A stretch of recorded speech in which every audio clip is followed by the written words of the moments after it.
Good evening, everyone. Once again, we are starting time now. I appreciate everybody's time.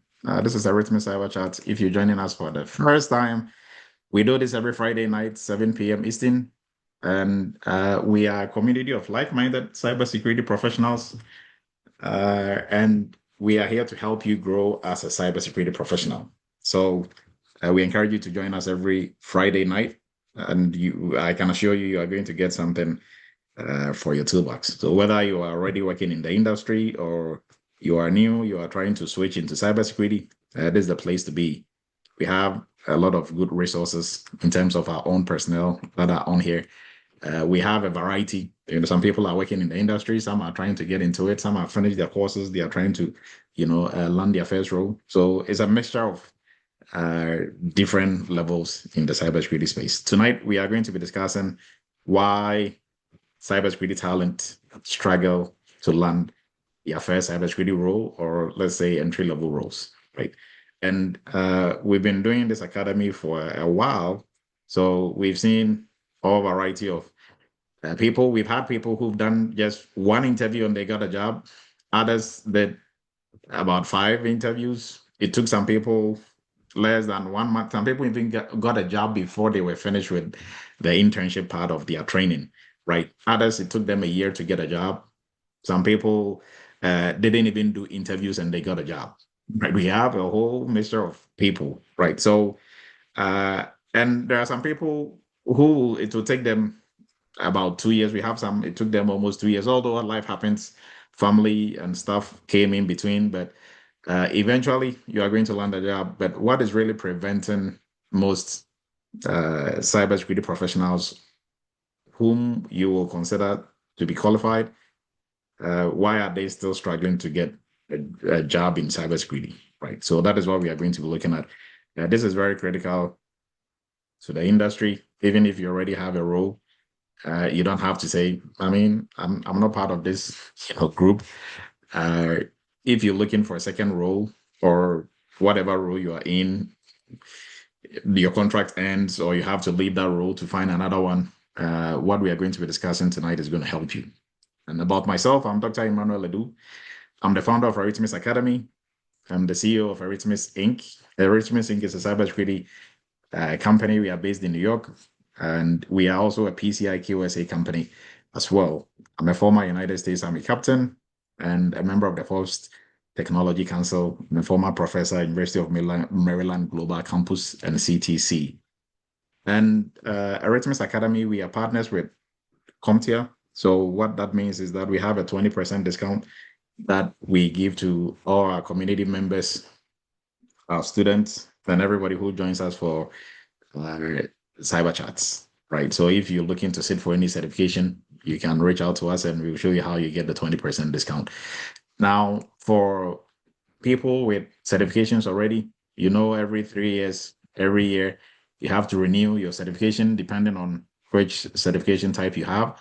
But there are two ways of renewing certifications. Either you have to resit for the exams, or you can prove that you've been improving, learning in the cybersecurity space from the time you acquired that certification. And that is what they call continuing education.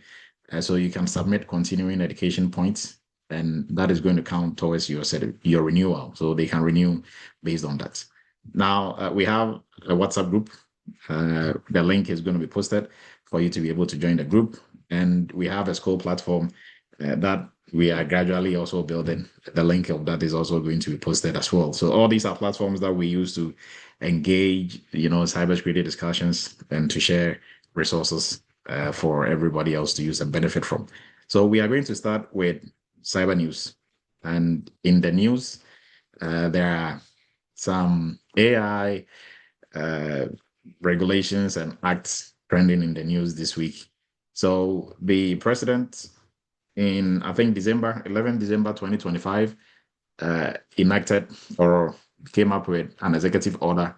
And the executive order is speaking to a single cybersecurity framework for the whole entire United States. And the reasoning behind this is that some states have started coming up with their own AI regulations or AI policies. to regulate the AI space in those states. And the federal government is also, coming up with something that is going to really streamline what almost everybody is doing, right? So if you've not heard this, or you've not actually, encountered any of these AI regulations that have been, that have started springing up in different states, you can research more into this. And this also goes to buttress what we've been discussing for the past month and a half. All the AI sessions that we've been having to tell you that AI is here to stay. It's going to be part of what we are doing for cybersecurity now, whether you are doing, defense or you are in the offensive side of cybersecurity. AI is not coming for you; it's here already. So it's better for you to know how to move around and how to help your company to stay in compliance with everything AI, right? So now we are going to look at some of the specific AI regulations for some of the states. So for this particular federal executive order that was signed in December 11th. Now the goal or the target really was Colorado's SB 205. And what is Colorado's SB 205? So Colorado SB 205 is one of the thing is the only AI act or policy that Colorado as a state came up with. And the federal government came up with this executive order because they think some of the AI policies from the states are a bit stringent. So they are putting in place a federal one to kind of, set the tone or set the framework, be the framework for everybody else to follow, pretty much. So the Colorado, that also is going to bring the question about, what is really in the Colorado SB 205. And this is an AI policy or AI act in the state of Colorado. So this is the Colorado Artificial Intelligence Act, SB 24205. And this is going to go into effect February 1st, 2026. It is one of the, I think for all the other states, I think this is one of the very, California and Colorado are the pioneers in coming up with AI acts or policies for their states. And what this act seeks to do is what has been stated here. So it imposes strict accountability, risk management, and transparency requirements on both developers and end users of AI. So violations can potentially cost the company, a developer or end user, which is a company, about $20,000 and probably more, right? So the discussions that we've had previously, if you go to previous cyber chats, we were talking about the governance, the risks, and the compliance side of AI, what really it entails, and accountability. Everybody can remember, if you're part of those sessions, accountability, risk management, transparency, they were all part of it, right? So if you've been, part of those sessions, then this wouldn't be something that is totally new to you, right? So that goes into our AI governance class. The date is going to be put out next week. If you are still on the fence, you didn't partake in the AI 7-day challenge, then we encourage you to also look into this. And there's going to be another 7-day challenge coming in February. So if you are waiting on the fence, you can also jump onto that as well, right? So with that, we are going to move into, so for, I think the last one, California also has SB 53. And this is also an AI law that is shooting for transparency and safety. So safety, expectations, and transparency. Now, for this one, it is looking at AI governance programs should be mapped to the following obligations. So where you are deploying the model, and then where users are, and we shouldn't also assume that one policy fits all. Now, for all these policies, you can actually download the policies, and some are a bit lengthy. But today, with the help of AI itself, Perplexity and other tools can help summarize it for you, so you don't have to read through the whole thing. Even though when AI is done, you still have to kind of glance through and make sure AI is not making stuff up. right? But mostly for most of the AI tools out there, if you upload if you don't just randomly ask it, hey, give me a summary of the California SB 53. If it's not if the AI doesn't know California's SB 53, it is going to make something up and give you some, But if you download the actual document, the PDF, and you upload it in AI and you tell it restrict your response to just what I've uploaded, then it's going to do a good job, right? So that is part of prompt engineering, which if you're not part of this 7-day challenge, when you join the next one, you're going to learn about it. And when you join the AI governance class itself, then you're going to be a master and a king or queen of AI governance and everything that comes with it. Right now, we are moving into another cyber news that this has to do with NIST. They've done some updates. So they released an update for their NIST IR 8286. Now, NIST has a lot of frameworks. So when we just start throwing up numbers, chances for you to get confused and ask what is this about, and unless of course you've been using this at work, on regular basis, you have to look it up. But it's simply this is the NIST Cyber Risks and ERM document, right? So combining your enterprise risk management and cyber risks itself, right? And also, they were trying to align this with the new NIST cybersecurity framework, which is CSF 2.0. So it aligns now. This is just to let you know the update is ready and is out there, so you can look into that. And the last one is for NIST cybersecurity 2.0. What NIST is also trying to do is, in the era of AI, everything, they are trying to align the profiles. It has, if for everybody who's been in our GRC internship and workshop, you will know about this, right? This framework, the NIST cybersecurity framework, has profiles, it has tiers. Now, for the profiles, the NIST is trying to add an AI profile to it as well. So how you are going to do your profiling, so they are trying to align it with AI as well. So this is also something that they had a workshop on not too long ago. I think 14th of this month. Yes. So something for you to also know and put in your toolbox if you're in the cybersecurity space. So with that, we are going to jump into our discussions for tonight, which is going to be a little bit lengthy.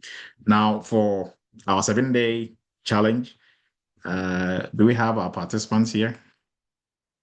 Lama, I know Lama is here. Lama, are you ready with any of your agents? Is any of your numbers ready? Yes, they're all ready.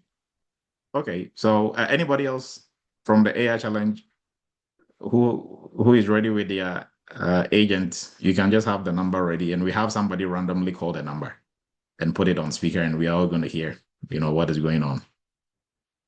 Yeah, Augustine. Oh, you're yes. also here. Okay, so we will do one from Augustine and one from Lama. Now, next week, one of the days of next week, I don't want to, bring out any day because I'm not sure. We are going to do a full session just for the AI challenge, kind of graduation or celebrating what they did, and then also announcing our winners. But for tonight, just for everybody to have it, just a taste of what went on. We can, Lama, you can put your number out, the AI agent's number. So this is a phone number. That is an AI agent Lama created.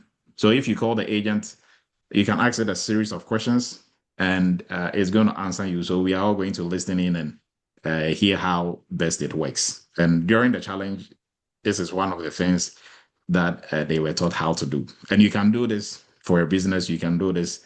There is really no limitation on where you can take this to, right? So when you call different companies, the prompts that you hear and how things go, we will show you how to create that yourself, right? So Lama, if you can speak about your AI agent and what it does, and then you can put the number out and we'll have somebody, anybody can volunteer to call the number and put it on speaker, right? Ask it questions and then Sure. we'll see how well it's going to work. So go ahead, Lama.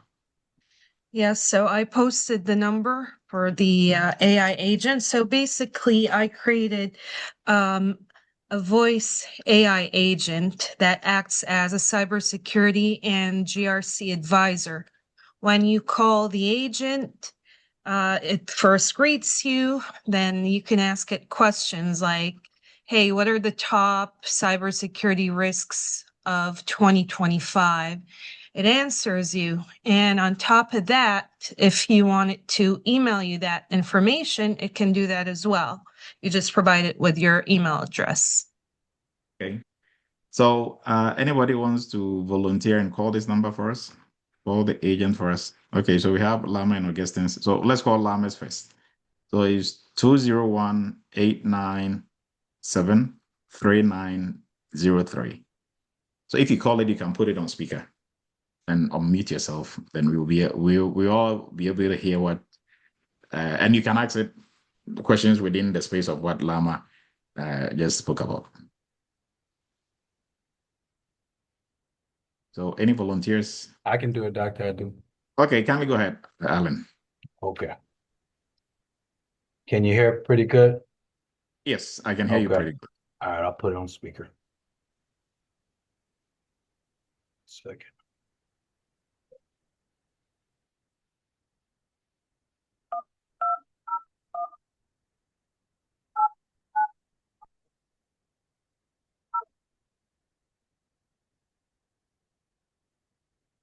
I'm Julie, your AI cyber and GRC whisperer. I help explain AI risks, cybersecurity impacts, and governance considerations in a clear and responsible way. How can I help today? What should I ask it? No, you can ask it anything. Like, what is Let's the break meaning this of down at a AI? high level. What you should ask depends on what role the AI is playing and what decision you're trying to support: strategy, risk, or execution. Here are 5 smart question categories most leaders and teams start with: purpose and limits, what it should and should not do; data and privacy, what data it uses or exposes; accuracy and bias, how reliable its outputs are; security and misuse, how it could be abused or fail; governance and accountability, who owns decisions and oversight. How does AI secure your personal information? At a high level, AI systems don't secure personal information on their own. Protection usually comes from surrounding controls: data minimization, access controls, encryption, and human governance over how the AI is trained and used. Would you like me to explain the main ways AI can protect data versus the ways it can put data at risk? Yes. All right, I'll keep this clear and practical. There are 3 main ways AI can help protect personal information and 3 common ways it can increase risks. On the protection side, 1, detection and monitoring. AI can spot unusual access patterns, fraud, or data leaks faster than humans. 2, data minimization. Some systems are designed to redact, mask, or avoid storing personal data unless it's truly needed.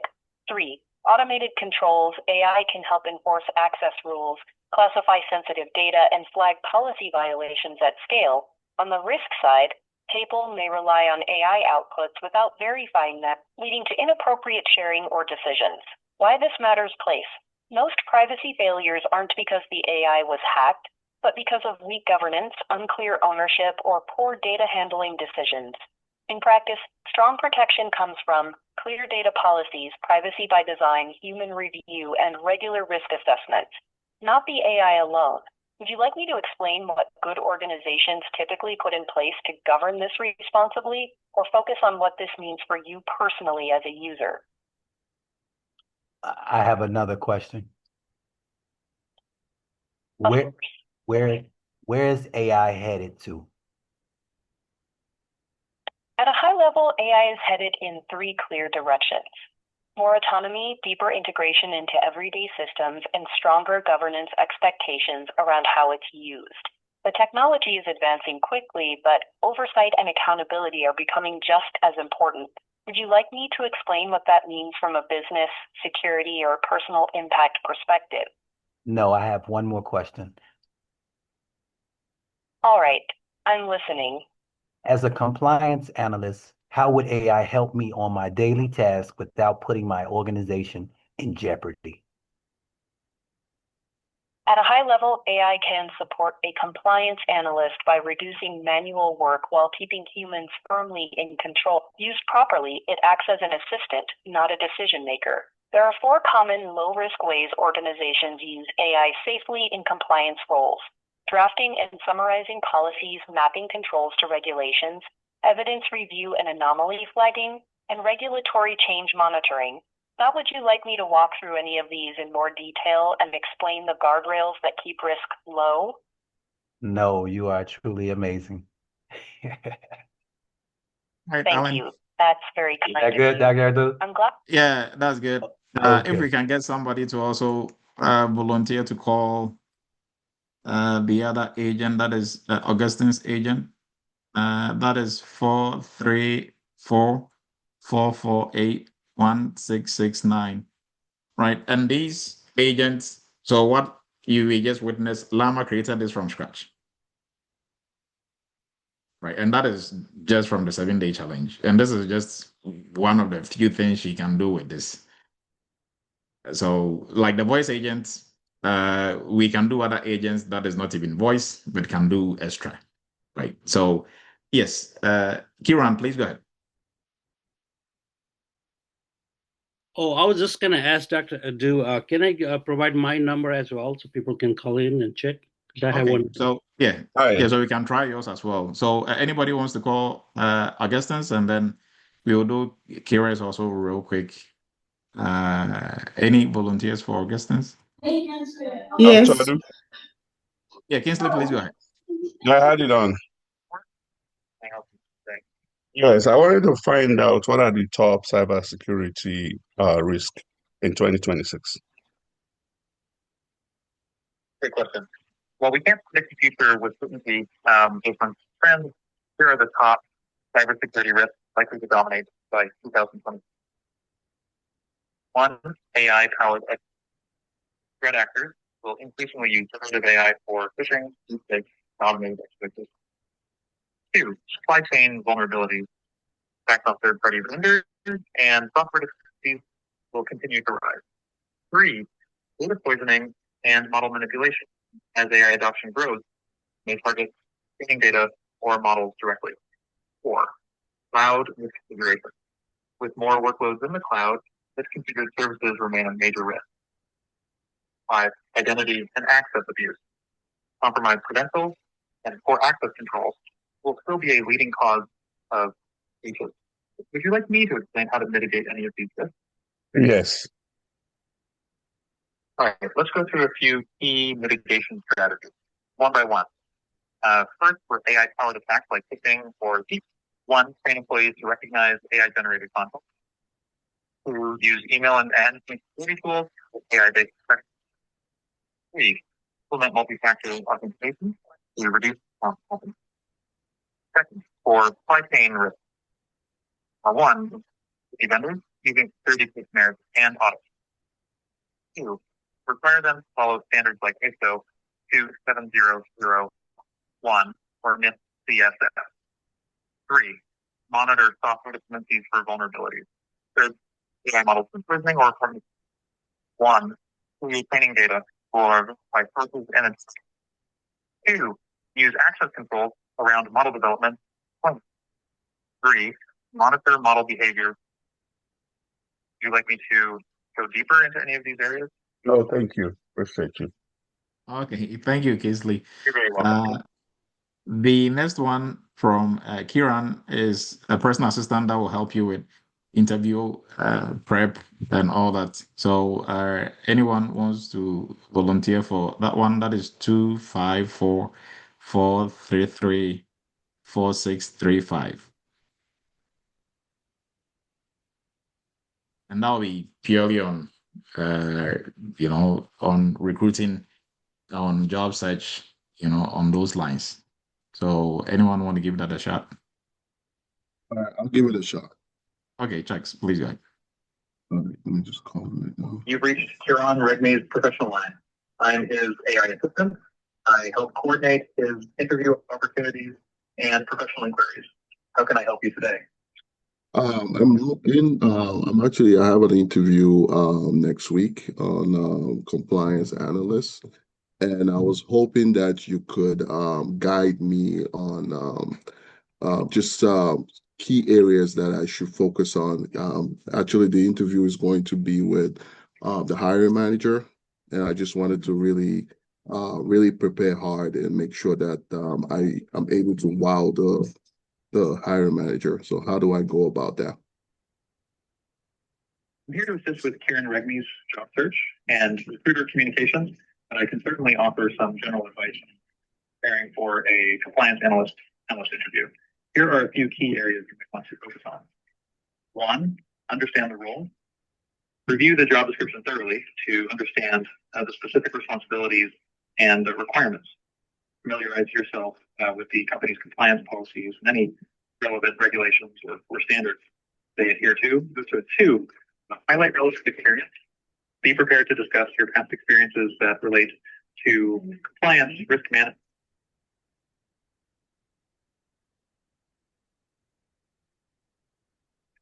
Oh, sorry about that. So I think if I'm in the market right now um trying to find compliance analyst position, what would be the best platform for me to be able to apply for those positions and just be able to get at least the attention of the recruiters? No problem. Happy to help. If you're currently in the market for a compliance analyst position and want to get noticed by recruiters, here are some of the best platforms and strategies to maximize your visibility and success. Our top platforms to find compliance analyst roles. One, LinkedIn. This is the #1 platform for professional networking and job discovery. Use keywords like compliance analyst, GRC analyst, or risk and compliance in your job search. Set job alerts and make sure your profile is marked as open to work. Engage with posts from companies or recruiters in the compliance space. Two, Indeed, one of the largest job boards with a wide range of compliance roles. Look at your resume and apply directly. Use filters to narrow by remote, hybrid, or on-site roles. Three, Glassdoor. Great for researching company culture and interview experiences. Also has job listings and salary insights. Four, ZipRecruiter.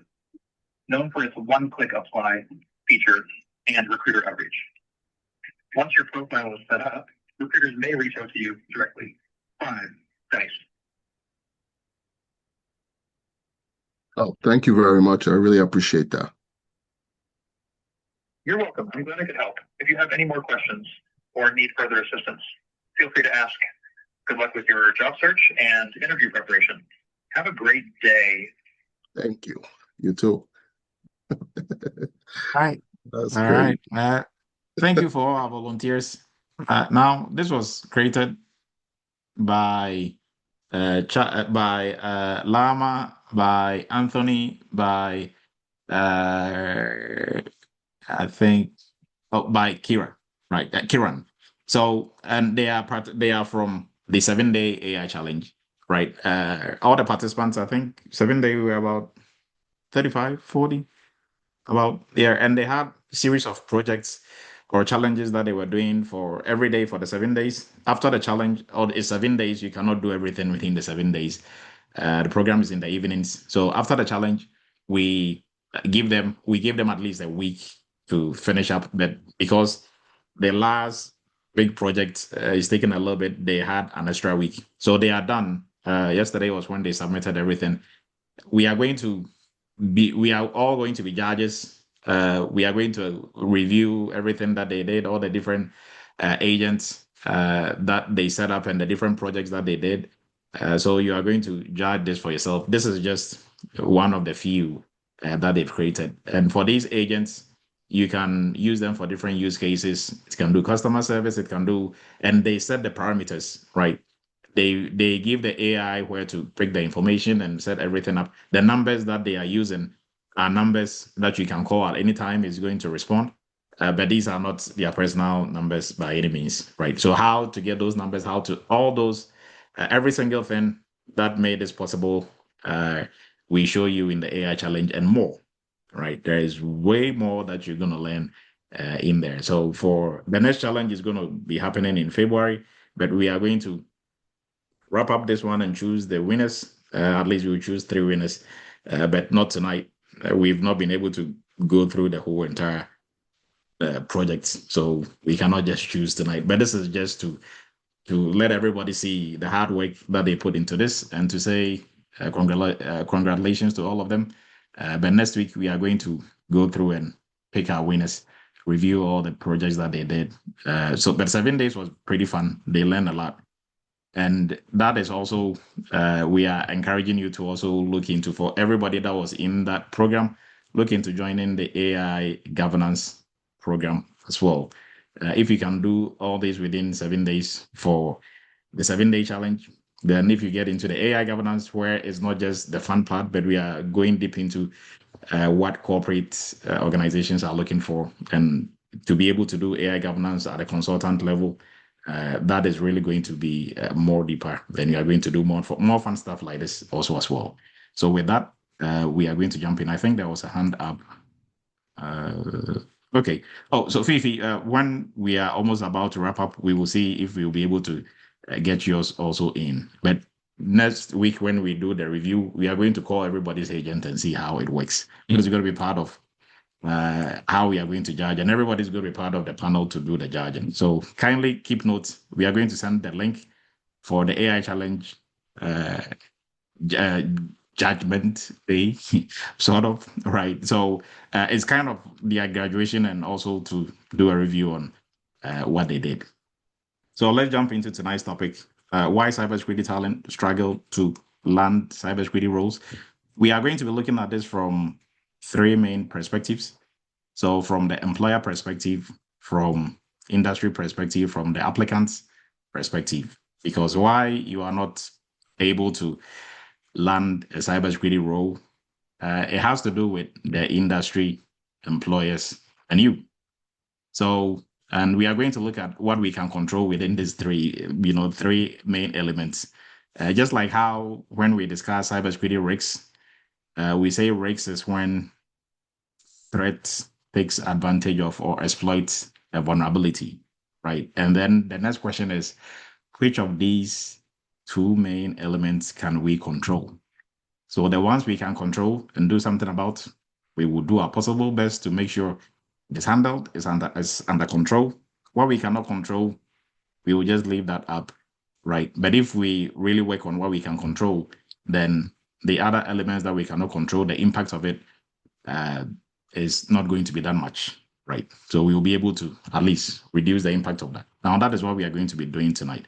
So we will start with employer and industry perspectives. So, but before we jump into this discussion, just out of the blue, I know some folks on here have been applying to jobs. You've gone to an interview or 2, they didn't move you forward. In your own perspective, what do you think are some of the reasons why they are not moving you forward? Not necessarily for an entry-level role. For everybody who goes through Eretmis, once you graduate, you are no more an entry-level applicant. By no means, right? Unless, of course, you didn't finish the program and you are halfway.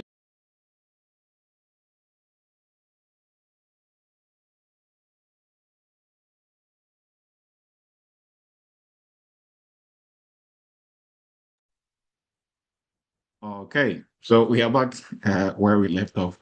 So kindly give me a second. There are some folks coming in. So we are going to be looking at this from the industry perspective. But what I was saying was, before we jump into that, what do you think are the reasons why talent or professionals looking to switch into cybersecurity?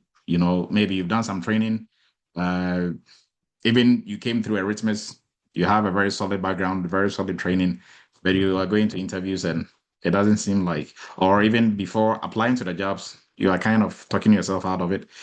What do you think are some of the problems? And I'm going to take notes. And when we look at what is in the industry and also on a personal level what we can do, then we will see how well you did, right? Now, everything that we are going to be discussing tonight, like we always do, is based on industry research reports within the industry, and then also from our own perspective as industry players, what we see, right? So any takers on this? What do you think are some of the reasons why there's sometimes some people say almost impossible to get in, which I think that is too far on the exaggeration side, right? But Ralph, please go ahead. Dr. Do I think one of the issues might be that in an interview, when people are discussing the role, the interviewee might not talk about the role. He talks on general basis and not be able to go into detail the way an interviewer might want them to go. I had that happen to me. I got to a second interview and the person that was interviewing me kept asking me questions that I thought I was answering, but I guess it wasn't deep enough that I actually knew how to apply what they wanted. So that might be one reason. Okay. So not going deep, if we want to look at it that way, or discussing, not using jargons and just playing around. Maybe you think you're answering, but you are probably playing around the question. Okay. Thank you, Alf. Igwen, please go ahead.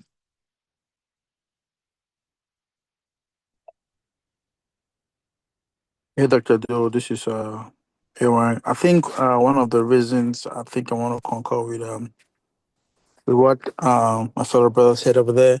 One of the reasons people are facing difficulties breaking into the industry is not using specific examples, right? Gone are those days where employers are looking for theory-based kind of answers, right?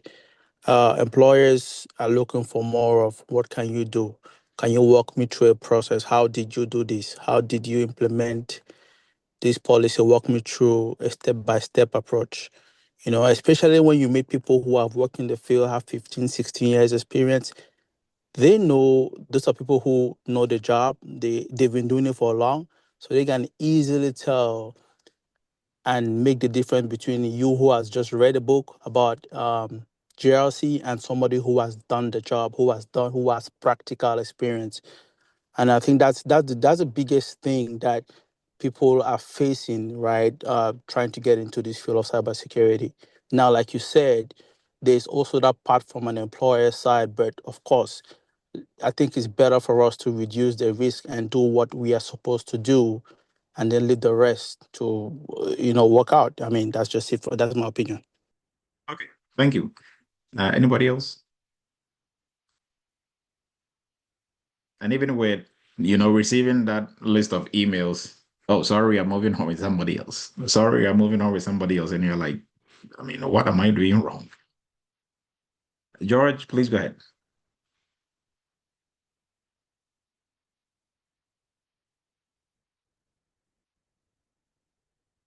So after George, then we are going to jump into, if you are trying to speak, George, you are muted. Oh, sorry, I was muted. Sorry. Could you hear me? Yes. Yeah, I was saying that it's about having a game plan. Basically, when answering questions, and maybe it might not what you know, but you work on some projects, try to explain the project you did and try to lay out maybe what were you doing or what you are doing on your daily basis, or what type of issue you encounter and how do you resolve it, what is the outcome. Meaning that in your mind you to have that game plan, how you approach things. This was the issue, this how I resolve it, this was the outcome. So that they're going to see the value that you bring to the company, even though what you say is going to be related to what they want you to do. Thank you. Thank you, George. Really great point. Felix, please go ahead.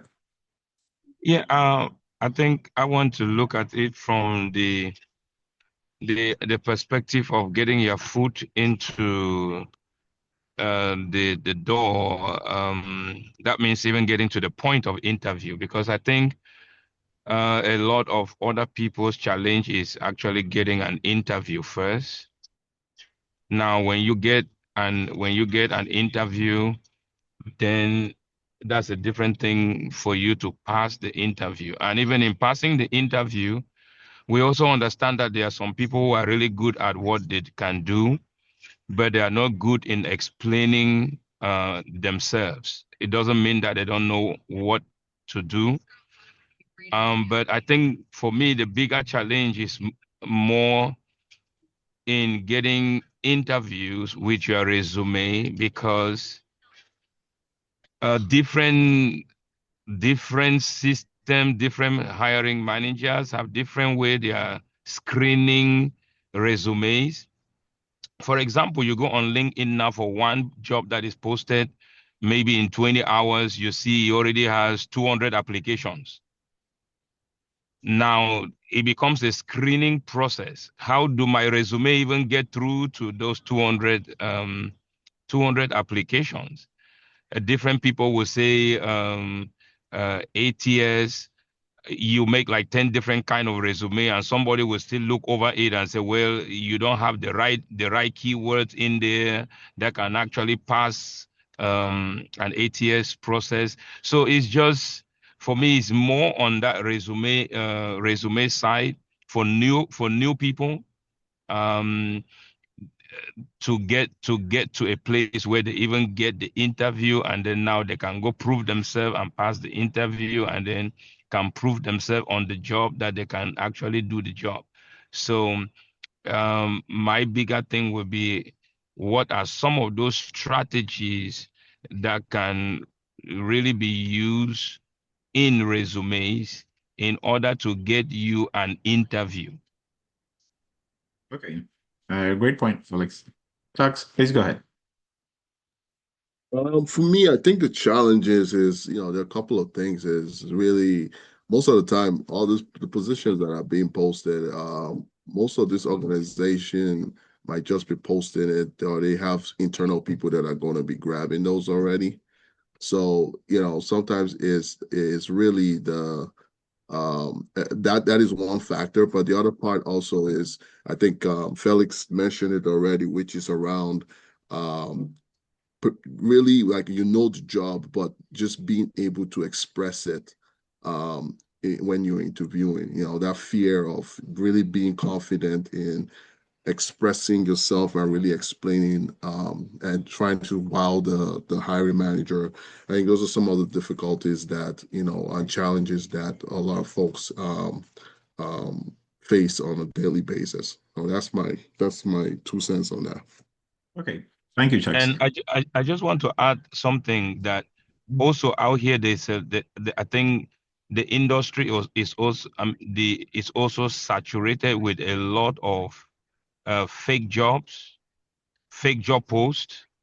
What I mean with fake job posts is not just from scammers.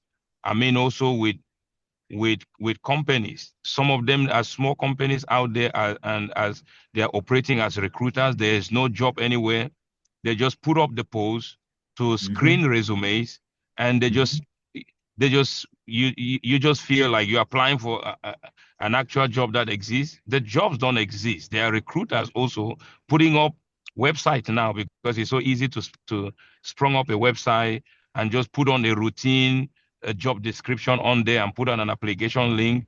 Because you click from one, it takes you to another place, and you never hear back, and you still see the same post up there every month, and you're asking yourself, do these people really want to hire anybody? So sometimes those are some of the things. They are scam job posts. Great point, Felix. So with that, let's jump in. And I think what we are going to be looking at really collaborates with what you're thinking is part of the problem, which really is, right? So we are looking at it from industry and employer perspective. So why are we not getting entry-level jobs? And that is, so this discussion is one, all things being equal, you have the knowledge, you have the skill. Why are you not getting it? And when we come to the the individual perspective, then we're also going to go more into your knowledge and skill, right? Now, first thing that we are going to be discussing is unrealistic or mislabeled entry-level requirements or entry-level jobs, or entry-level job descriptions. And then we are going to look at lack of hands-on experience and fundamental skills on the part of us, we trying to break into the industry. overemphasis on advanced certifications, like an entry-level role that is requiring you to have CISSP. I don't know what people posting that are smoking, but they are smoking something. Okay.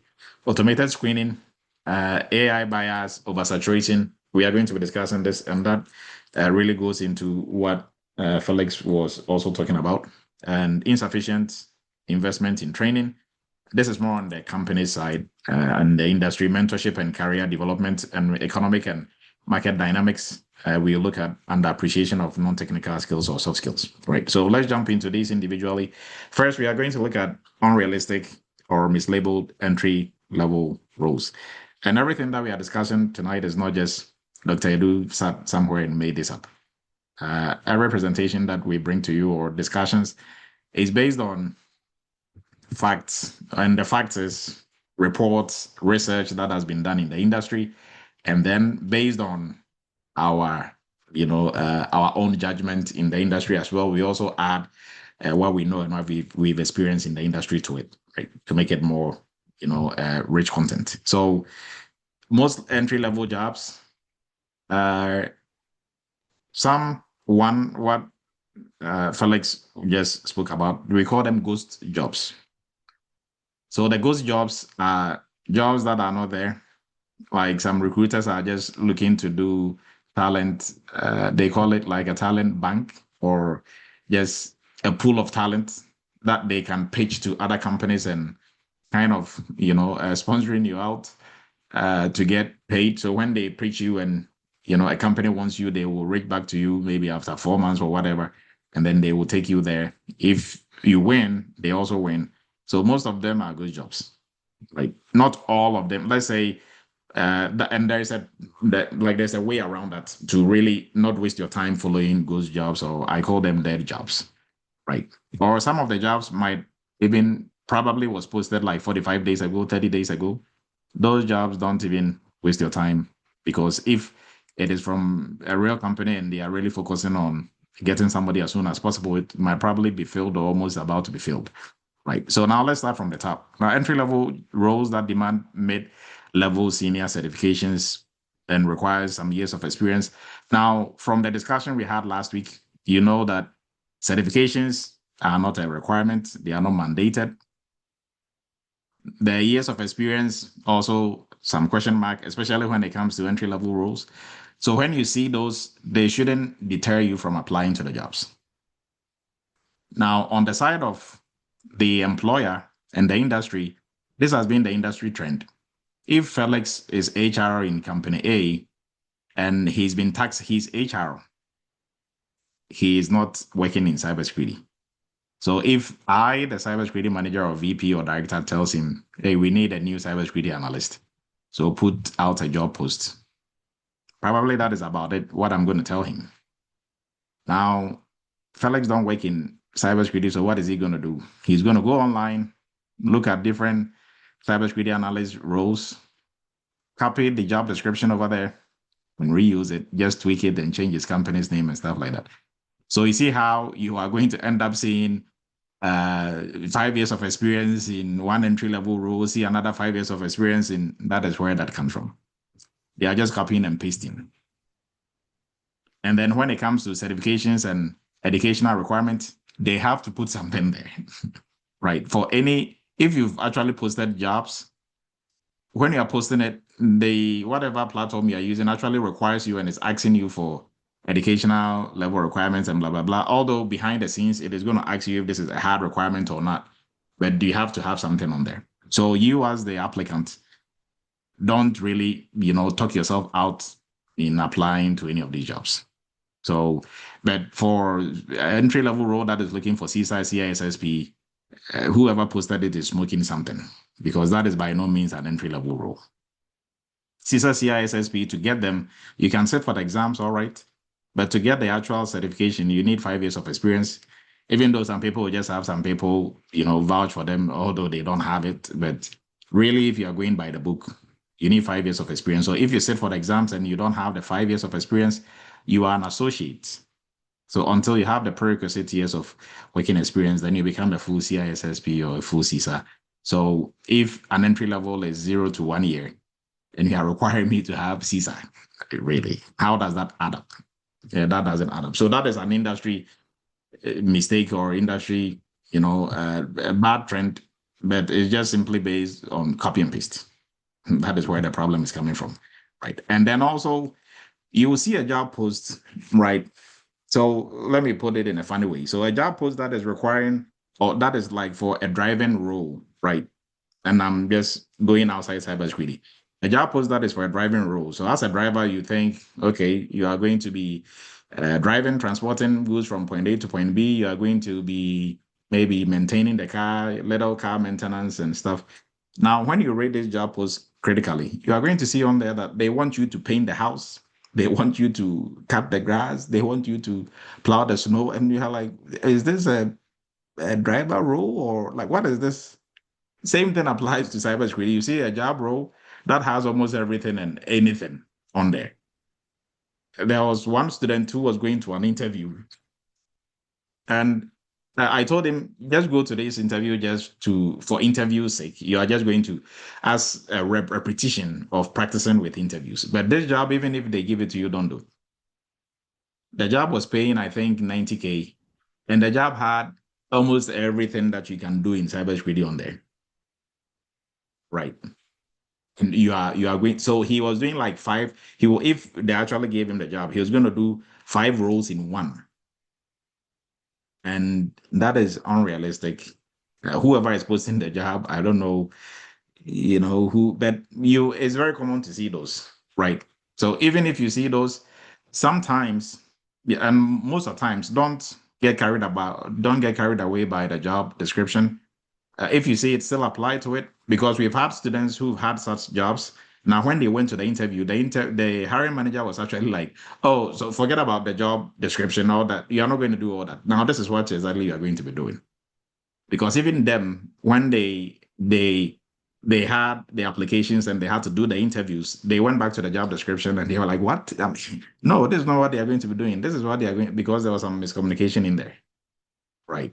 So just on the personal level, I would say don't get carried away or don't talk yourself out of this. It says you need a bachelor's degree in, computer science. I don't have that, so I'm not going to apply. No. Behind the scenes, that is not a hard requirement. Right. So this is some of the unrealistic labels and unrealistic requirements that are posted in these jobs. Now, how are we going to fix this? On the employer side, they are supposed to have a job description that aligns with junior roles if it's a natural entry-level role. And then also, they shouldn't do copy and paste, obviously. Right. Individual side, you should, personally, I would say, don't talk yourself out of applying for any role, right? Especially if it's something you can do. At least I'll always say you can do 40% of what is on there. Go to the interview and really see what that role is really about, right? And like I said, the reason why we have this in red is mostly HR will just do copy and paste from their competitors, and that is how you have all these crazy job descriptions for entry-level roles. But for everybody who go through Eretmis, you are not even targeting entry-level roles. You are intermediate level professional because of the internship that you are going to be doing, what we take you through. You are more than way above entry level. So, but still, we still have to tackle this. Now, we are going to move into lack of hands-on experience and fundamental skills. So employers, they expect exposure, right? So exposure to projects like conducting risk assessment with a risk register, how do you triage vulnerabilities? And maybe sometimes if you have exposure using some tools, that is fine. But mostly when they are looking for your working experience, tools might probably maybe 5%. But overall, if actually doing projects, knowing how to take a project from start to finish without necessarily, your focus shouldn't be necessarily on tools, right? But if you know what you're doing, then you can use the tool better, right? So I had a light on what you had just said before you go on this one. Yes, go ahead. Yeah. I had interviewed in the past where I was trying to get my feet wet in the interview processes. and I went to 2 interviews that I encountered a similar situation with what you just said. One was a trucking company trying to implement GRC in their work operations, and they had on the requirements that I have to know about HIPAA, which wasn't a problem. So in the course of the interview, I asked the interviewer, "You are a trucking company, so why the need for me to be a HIPAA aware?" And he said to me, "Oh, we have 3,000 employees and we don't want their health information out there. Who's going to ask me about your employee?" Wow. So that's how it is. And I was interviewed for also with the Aon of all people. Aon, a big interview with their headquarters in England. And I was interviewing with them in England. And they were looking for a GRC person. And again, they asked me, how do I do a general vulnerability? And I said, we do vulnerabilities on, individual companies in their operation with their technology, their everything. And he said, no, we want general vulnerability. So what intent they were looking for is they were looking to come up with some kind of cybersecurity insurance to sell to organizations. So that role was more of like an insurance sales role, more than a GRC role. That's how I saw it. Okay. Okay. Thank you, Andy, for that insight. Egwene, please go ahead. Dr. Dare, I just want to concur. I want to concur what you said because I just left a role, a PCI DSS support role. So it's with the company service, then the service delivery industry.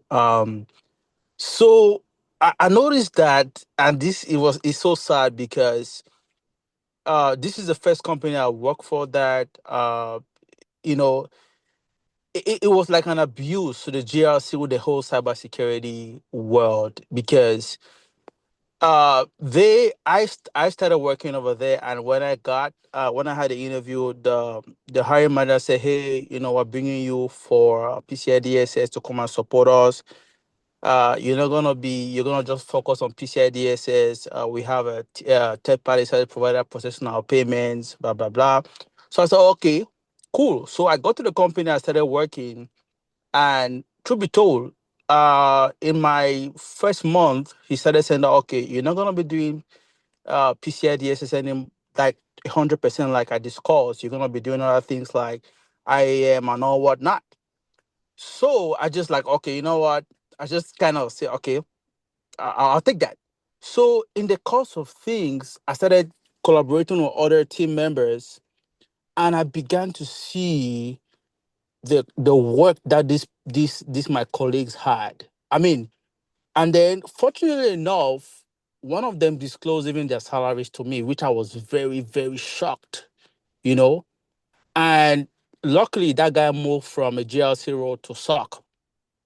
And until I left that company, as a matter of fact, I found out that from one of the colleagues who's still working there, they still haven't found somebody to fill that role because when I left, I told the manager, I said, "Look, you guys are very unrealistic. For a GLC level role, you guys are trying to pay $60,000, and then you guys are asking all these frameworks. You guys are asking the person to know third-party risks. You guys are asking the person to know some PCI DSS. You guys are asking the person to know IAM." I said, I was very truthful. I said, "Look, this is not going to work. And I bet you this job is going to be out there for months without you guys hiring." And I was like, so those are some of the things that these are real things that are happening, honestly. And I experienced it. It's not been, and I left the company. I finally left the company because I felt like they were just using me. I was just being used, honestly, for little pay. So there's a note. Okay. Thank you for that insight. So on that note, we are going to jump on. So lack of hands-on experience, fundamental skills needed. Employers are looking for what you can do, not just your certifications and your academic degrees or your diploma, right? So most candidates fail to prove that they've done some work they've done some cybersecurity work or they have some hands-on working experience. And hands-on working experience does not necessarily, it goes beyond just using tools, like I always say, right? So if you just go on the academic path, you can go have a degree, a master's in cybersecurity. You are going to miss most of these. The closest you come to in terms of hands-on is just doing some labs, doing some scans and stuff like that. That's about it. You're never going to get exposed to doing any real world projects, something as simple as even, policy gap analysis or policy review, you wouldn't be able to do, right? So that is one. Now, how to fix it? This is mainly on the candidates. Try to work on some real world projects, like the ones that we have in our GRC internship and all the other courses. They all come with projects, or they come with internship type projects. So you are going to actually work on real world projects, and those projects they are no joke. So by the time you are done, you are confident you are going to be able to work anywhere in the specific, training that you took. Right now, for folks looking to break into cybersecurity, is obviously your entry level, and that is going to make you all rounded. Now, candidates also in terms of certifications, start with Security Plus, Security Analyst, right? Those ones, they are the ones that is really going to help you build a solid foundation. And then for employers, they should invest more in training programs on the job, because now as it stands, cybersecurity jobs, even for entry level, when you get there, nobody's going to train you on anything.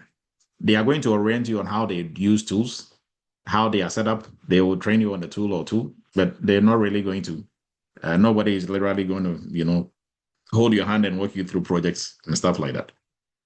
So that is also one aspect of this whole situation. So you have to be ready before you go on or you embark on any of these, cybersecurity roles. So overemphasizing on certification and degrees, and this also, also same corporate copy and paste. They are copying and pasting from other competitors, from their competitors, and that is what is really showing this kind of, we want entry level, but you should have 5 to 6 years of experience, which probably they are not even reading their own job description from the top to the bottom, right? Because they'll see the irony in that. Now, certifications, degrees, they are not a requirement, but when you see them very often, job applicants, they get confused and they think, I don't have it, so do I really qualify? And when they apply and they don't get any response, now they really come to believe that, yes, it's because of the certification. That is why. Now, to put your fears to rest, I coach and mentor, and I've probably spoken to almost everybody on here, right? Or maybe. Now, I've run into all kinds of people with different certifications, with different degrees in cybersecurity. I ran into one gentleman last year. He had 2 cybersecurity degrees. He was in the process of finishing one. He's not working in cybersecurity yet. I ran into somebody who has 4 cybersecurity certifications, big ones, not working. He's going to interviews and they are not moving him forward. So it's not about the certifications. And I know a lot of Eretmis students who got jobs with no certification. Now, they got a job, in managerial roles before they even went to sit for Security Plus. So, but the industry is sometimes, if you look at job descriptions, every job description is kind of overemphasizing certifications and degrees. Even when you tell people, no, they have to put it there, but it doesn't mean people keep insisting, no, but it's there, So if I don't have, you are never going to have everything that is on the job description, especially in the cybersecurity space. Because, for example, if they put, you should know this framework or know that framework, you are never going to know every framework. Nobody in cybersecurity knows every framework. So it means you are not going to apply to that job, right? So and people who are doing this job descriptions, they are not cybersecurity professionals. So they really don't, for the most part, they don't even understand what they are putting on there. For example, like when we started, before maybe almost everybody joined, there were some questions about PCI jobs. When you look at a job description, it is talking about that you should have a QSA certification or you should have an ISA certification. That simply exposes whoever posted that job. They don't know what they are doing. They don't even understand the PCI industry, because you can't have somebody, a floating QSA, or somebody who is coming in with a QSA certification, or whether it is, if you want somebody who used to be a QSA, then you should put on there somebody who used to be a QSA, right? But you can't say you should have a QSA certification. For certifications, because if I'm a QSA in Eretmis and I leave Eretmis, that certification stays with Eretmis. It doesn't go with me. So if you are requiring me to have that before I get employed, then nobody can fill that role that you are putting out there. That goes to expose that whoever is posting it don't even understand the industry, right? So fixes here, employers, they should not overemphasize certifications.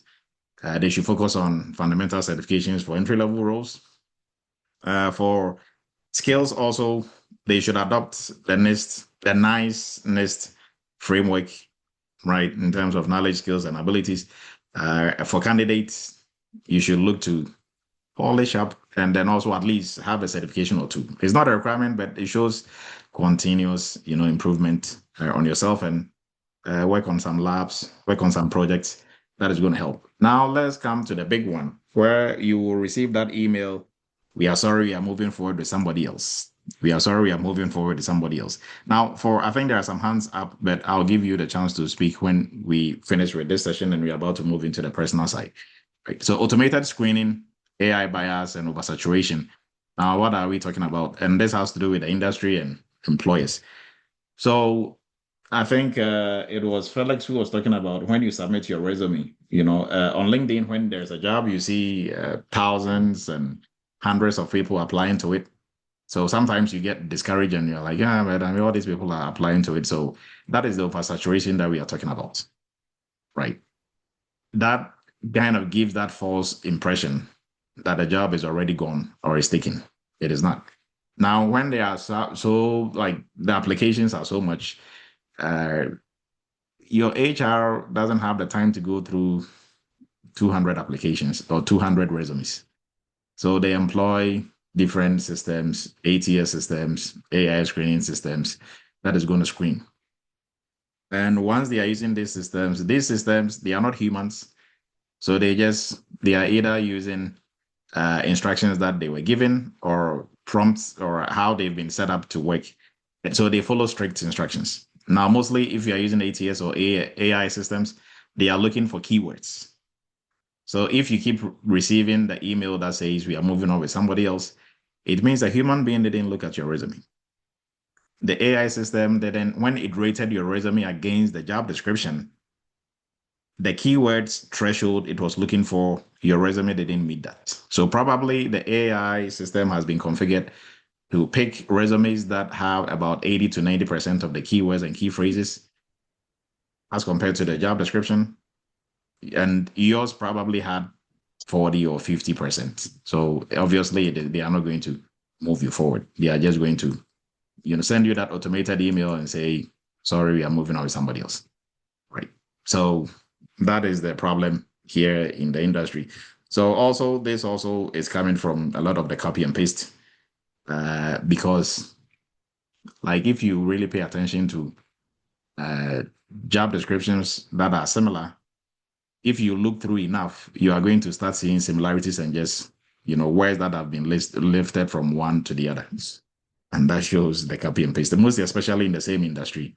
Like if you take finance and you take security analyst, you are really going to see that, right? They are all copying from themselves. So if I was wrong and I posted that and somebody copied and somebody copied and somebody copied, then you see how that is going to go. So this is also to let you know, if you are not receiving any positive feedback for an interview, it means you are missing, you are not meeting the threshold for keyword and key phrases count. It doesn't mean you don't have the skills. They've not interviewed you, so they don't know you. They don't know your skills. It's simply because you are not playing the game well. This is a game, right? Being able to, get picked by the ATS system and AI is a game, and you have to play it well. And the game simply is have enough keywords and key phrases from the job description. Now, the next one is we are looking at the fixes for this. So for employers, they should reduce the AI gate. They should add more human review. So even you are going to use AI, they should have some human in the loop.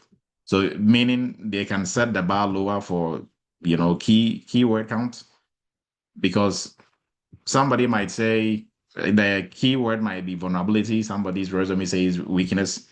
It's the same thing if a human looks at it, right? So, but this is out of our hands, is industry players, employers. Now for candidates, what we can do is to tailor our resume to make sure we have enough keywords.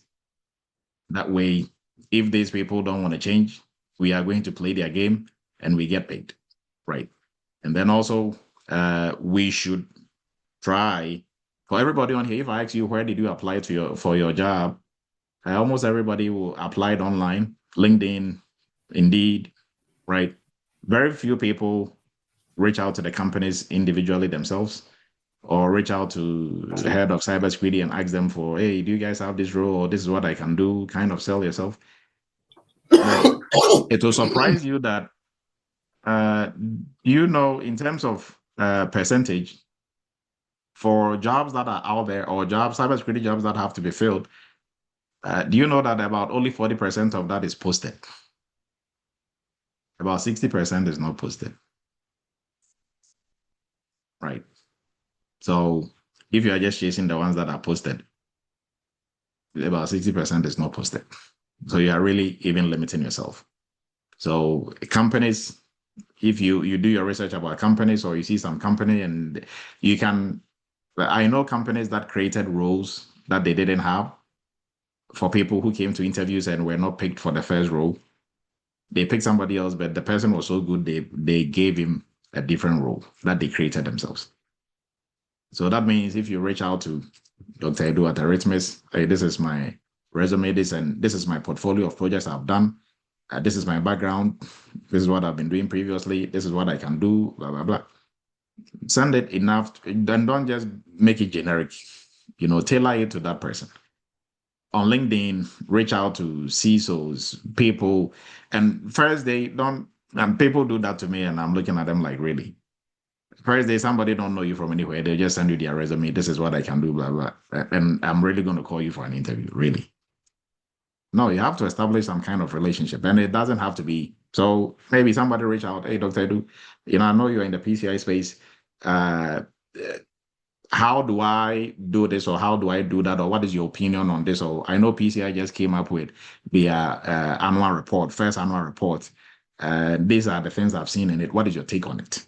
Right? Somebody who's engaging you on that level, you tend to take a liking to the person. Oh, sure. I mean, this is my take. Probably, maybe you are busy. You've not even seen that report. You go back and look at it. Okay, this is my take on it. Now you establish that contact, right? Once in a while, you are going to reach out. If you have enough of those people in your books and you are reaching out to them once in one, they will ask you, what are you doing? Where are you working? And they see your profile, you are posting projects you are working on. They will simply bring you in without even an interview. Hey, this person, I know him. This is how he thinks. This is how he do stuff. But all of us, we don't want to do that legwork. We just, most of the times, we all want the easy way. See the job, apply, you go to an interview, right? That is one way. Don't stop doing that. But also, like I'm telling you, 60% of the jobs are not posted. So that is to let everybody know. So this is bypassing the filter, the AI filter. Networking and referrals, they work better.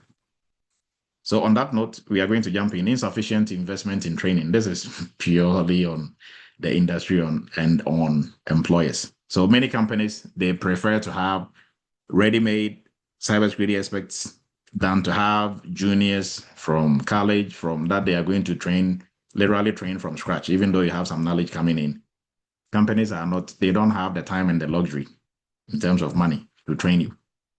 So now, for the jobs you are applying to, most of it is not even entry level, because if you are looking purely for entry level, then you don't have any hands-on working experience or any of that. But you should get that before you jump in, because for intermediate, advanced levels, there's a lot of space and opening, and you make more money there. Even though for entry level, you shouldn't take anything below 100K, right? So, but companies are not really investing money and time into this, hiring people and training them, literally showing them how to do their work. They are not doing that. for whatever reason. Money also has a part to play. So, and also because of the nature of cybersecurity, right? It's not something that you can toy around and play with for somebody to, right? It's like if you need a bus driver for the city, you're not going to pick somebody who's never driven, who just knows some theory about driving and to be teaching him how to drive the bus, and there's an instructor by him and he has passengers in the bus. It's not going to work, right? People's lives are in danger. Similar thing here in the security space. So all this is employers, employers, employers. Now this is what they should do, but are they going to do it? That is up to them. So some internships, apprenticeship, rotations, formalized mentorship programs, assign junior like junior structures for junior employees to be able to go through and learn and eventually grow in the company and publish a clear career path. That all these are what they're supposed to do, but are they really going to be doing it? That is a discussion for another day. Now, also, what is affecting this is sometimes budget cuts and others. So sometimes if you don't take care, you think a post from a genuine company is a ghost job. Mostly if they don't move you forward or you don't hear from them, sometimes the funds for the role became unavailable. So they didn't get the funds for the role, so they'll just put it on hold and then they'll bring it back again. So economic and market dynamics also play a role in this. And the fix is for candidates, don't just be, if you apply to one job, don't relax and just sit there, right?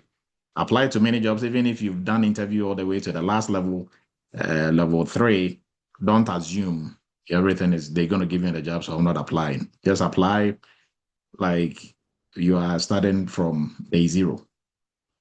And then we move to unappreciated or underappreciated soft skills and communication, soft skills in general, right? So hiring managers, they value teamwork, ownership, analytical thinking, critical thinking, as much as they value technical skills. So that means that for everybody on here, if you've never worked a day in IT, you have about 30 to 40% of the skills that is needed in cybersecurity, because your overall skills we are looking for is technical and non-technical. And mostly what is not going to get you the job, or where you are going to fall short and not get a job, if you go through a good training and you have the hands-on, what is going to prevent you from landing that role, or that is going to determine, mostly it's not your technical skills, it's the non-technical. Because it's the non-technical, most of the questions they ask on the non-technical side, if somebody don't give you a strategy, you don't know exactly what they mean by the question they are asking. You might be talking, but you might just be talking in circles, right? It is not going to be, you are going to be answering the questions, but you're answering them wrong, right? And you wouldn't even know about it. So that is the difficult part about this, right? Now, we are also for looking at, so for the non-technical is also critical, something that they're also looking for. And most candidates also underestimate their own kindly unmute yourself. Most candidates underestimate the soft skills they are bringing to the table, right? Most of them really underestimate the soft skills they are bringing to the table. So do not underestimate the soft skills you are bringing to the table. That is what is going to really set you apart.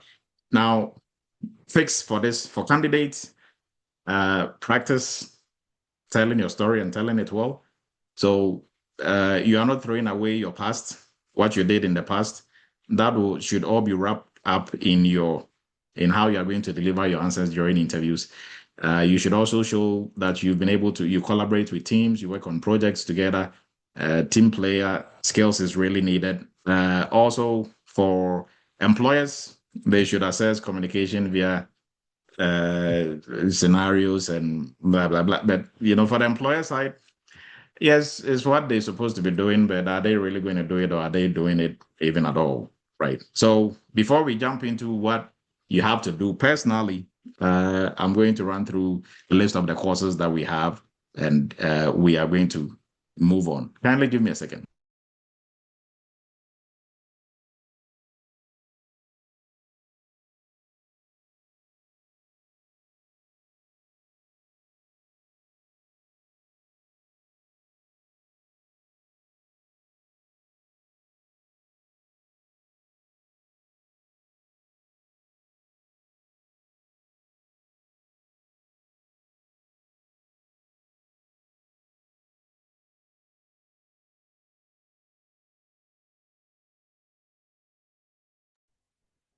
All right, let's jump in. So if you have any questions, you can kindly also put it in the post as well. So for everybody looking to break into the cybersecurity space with or without some IT background, we encourage you to look into our cybersecurity entry-level course. This course comes with training. You're also going to go through internship and workshop as well, working on real-world cybersecurity projects. And once you're done, we help with interview prep, resume prep, and all that as well. So resume and then interview prep. And you are going to be receiving mentors. So a mentor will be assigned when you join, and then also during the internship, you have mentors as well, right? Now, for folks who've already done some training, you are looking for GRC, you are looking for some internship workshop working on real world projects. Our GRC internship and workshop, you are going to be working on GRC and beyond, right? It goes beyond GRC, right? So if you're looking to get your hands dirty working on projects like what we were discussing, this is the place to be. And that is 10 weeks of, sometimes we do 12 weeks, depending on how the projects go, but you do 8 to 10 projects. Now, for folks already in the cybersecurity space, or if you are high level in the IT space, you've done network engineering, or you are in any other space and you're trying to branch into the cloud side, one area that you can also look at is cloud security. Now, for folks in security already, for cloud security, it is not nice to have, it's a must have. So you have to make sure you are getting on this cloud security program as well. It's also vendor neutral. We go on AWS, Azure, Google Cloud, and you're also going to do internship working on real world projects, and then also with job placement and interview prep and all that as well. And then we have our AI governance, which is going to be starting very soon. Now, if you want to stay ahead of the game when it comes to the AI space, AI governance is like doing GRC, but for AI, right? For AI systems and for AI, everything that we do in the AI space. Now, as security professionals, this is eventually going to become part of, or it is part of your role now, because AI needs security. And then aside AI needing security, we also have to protect and do guidance, do governance for AI as well, right? So it is going to be you. You better stay ahead of that before AI literally push you out of the job and you get replaced by somebody who knows security and knows AI. Now, they have AI governance roles, specific, just AI governance roles, and they have roles that are a bridge between AI and security as well. So for AI governance is also one of the niches that is growing at a really fast pace. So even if you don't necessarily have a cybersecurity background, you can still do this. So jump into it. It comes with internship and workshop. Now for the 7-day challenge, they did a lot and they were able to learn a lot. Now, if even within the 7 days you were able to learn all this, and most of those were fun stuff that we do in cybersecurity. Now, then it means in the actual AI governance specialist program, you are really going to do way much more, right? And then for folks looking to specialize in a niche in cybersecurity, we encourage you to look into the payment security space, payment security compliance, where we are going to teach you the PCI DSS framework, and you are going to be an expert working as PCI DSS programs manager for different companies, or even working in consulting firms like Eretmis Inc., doing PCI assessments. Then our WhatsApp group link has been posted. We are going to jump into applicants. So as an applicant, what are you supposed to be doing, right? Or what are some of the things that is preventing you from landing your role? And most of these, I think what Ralph, George, Felix, Chuck, Edwin spoke about, most of these we are going to revisit here as well. So before we move on, I think there were some hands up. Efia, please go ahead, and then Edwin will go. Hello. So I have a question. Do you think job gap makes a difference for your resume being picked? Like if you worked in the security area, then maybe you left for the military, came back, and you want to get back in the security. Do you think? Because I have. Yeah, but it looks like they don't recognize that as part of. They make reference to my old job as when I stopped working. No, that is not a gap. Actually, if you join the military, I mean, that is also another job. Yeah, but I did intelligence, military intelligence. And when I talk to the recruiters, they'll be like, oh, okay, so your last job with CNN was 2024. So it looks like they're not recognizing the Army, the No, intelligence part. you are the one who is not presenting it well.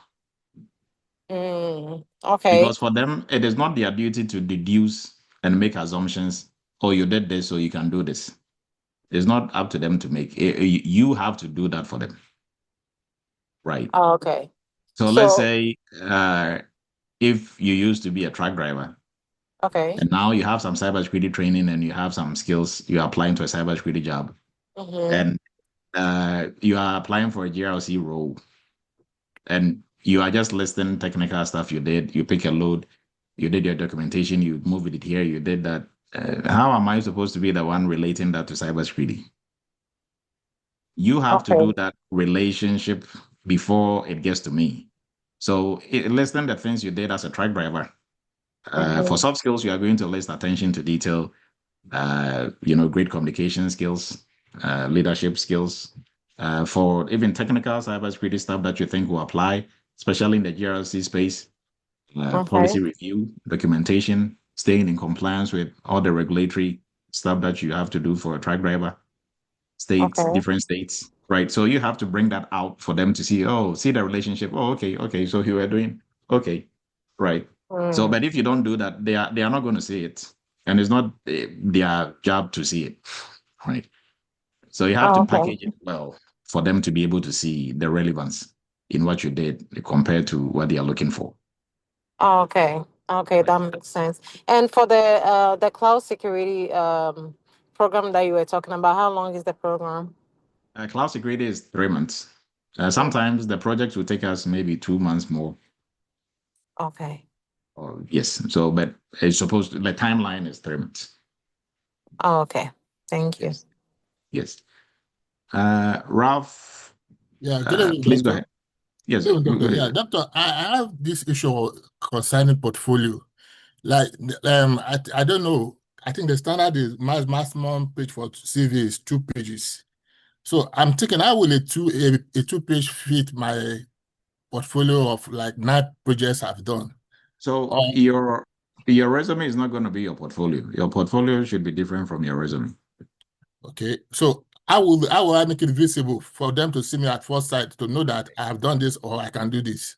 Should I So your link it with portfolio, especially like, for example, if you went through the GRC internship and workshop, all the okay? projects that you did we have you put that in the form of a portfolio. If you don't have one, you can reach out and we will give you what we have, and you can, polish it up to fit exactly what you did. So you can literally copy and paste those on LinkedIn. Okay, on And to LinkedIn. show these are the projects that you've worked on. Regardless of whatever your background is on LinkedIn, you can be a nurse. But if I'm a recruiter and I'm looking, you posted, you worked on this project, you've worked on that project, and it's detailed. This is what I did, this is what I did, these are some of the problems I encountered, this is how I overcome and solved it. That is speaking for you, right? So So on your resume, it's just it's speaking, it should speak directly to what they are looking for in terms of job description. okay, Now, if you have to submit a cover letter, then the cover letter will speak more about the projects that are not listed in the resume. okay, Right. So there are different avenues of showcasing what you did, but most especially because now, although it's not a requirement, everybody's kind of tailoring to, let's look at your LinkedIn. So make sure your LinkedIn is sound and is working. It works for you, not against you. okay. I can put the link of my LinkedIn on the CV. Yes, most people do.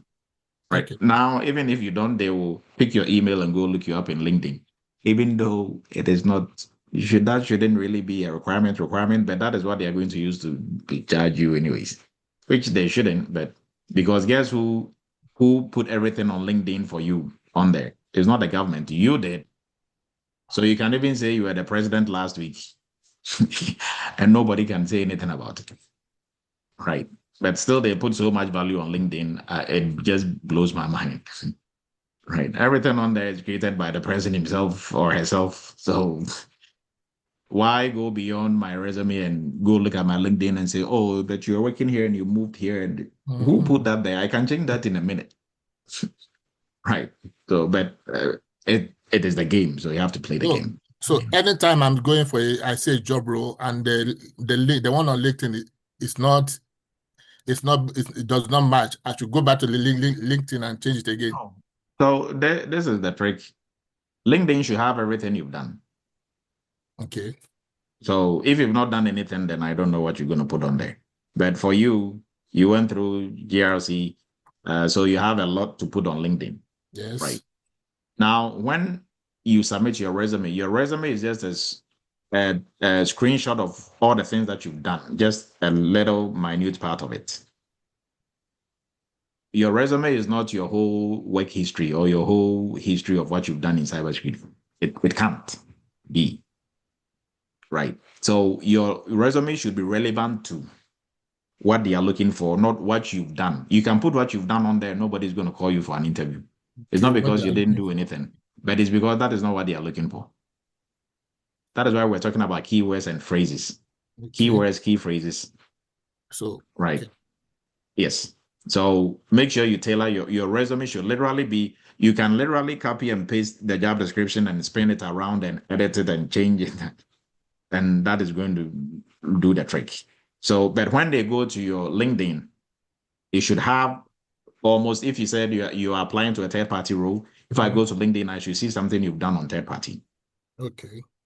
I shouldn't go on LinkedIn and everything that I see on there is just maybe cloud security engineer or just something that has nothing to do with, or although they are all in security, but they are whoever is looking at it, they are kind of limited to what they want to see and what they are looking at. So they are not there to make assumptions for you. What you put on there is what they take. Okay. So if they go on your LinkedIn, you've done cloud security, you've done these projects on the cloud security, you've done third party, you've done these projects. Now they see you to be somebody who is all rounded. So you can help them even beyond the third party they are employing you to do. So now you become a more valuable asset than somebody who knows third party and their LinkedIn is speaking only to third party. Okay. Right. So that is how you are going to. It doesn't mean if you put just one thing, then every time you have to go back and change, but you've done enough. So put all of that on LinkedIn. Okay. So the CV should just focus on the job role. Yes. Okay. Thank you so much. Yeah. So for example, let me just give this example to everybody. So maybe you used to be a pilot and you got bored and you're like, I want to go to law school. You became a lawyer. Okay. Okay, that is okay. I've had enough fun. I want to be a nurse now. You went to nurse school. You became a nurse, right? Now you're like, okay, I think I love fixing cars. I'll be a mechanic. Now, when you are making a resume for a mechanic job, are you going to put your pilot experience, your nurse experience? Are you going to put all that on there? Yes, you can put all that on there. You've done a lot, which is recommendable, but they are not going to use a pilot for a mechanic. That a pilot skills in the mechanic shop is not going to help them, right? So, although you have to do more to be a pilot, probably than to be a mechanic, but it still doesn't matter. What matters is if you want to get a mechanic job, you have to play. You have to just focus on the mechanic, what you've done as a mechanic, not say, oh, I used to be a mechanic. I even used to be a senator. I used to be this. So what? They don't care, right? It's good. Used to be an astronaut. Yes, but we're just looking for a cook, not an astronaut who cannot cook, right? So this is just to show you that your resume should speak directly to the job description and the job title. Right. Yes. So, but some people think they can put anything that makes them feel good, and the employer should take it. That is just disaster. That is just recipe for disaster. That is not gonna. And mostly, somebody is not even going to look at your resume. It's just the ATS system, right? All right. So let's push through this. Thank you. You're welcome. Now, when it comes to the applicant's perspective, why you are not getting a job, first is your mindset. 2 weeks of storytelling, 3 on structured job search and interview prep. And I think Felix hit that right on the nail, right? And then we have narrowing your search to just one job title or a couple of job titles, lack of real world hands-on experience, uh, no portfolio or weak online presence, LinkedIn, what we just discussed, neglecting your soft skills, lack of knowledge of interviewing, the interview process, and also the types of interviews that you're going to go to, right? Some people have no clue. Now, I ran into a couple of people. We are going to deal with mindset.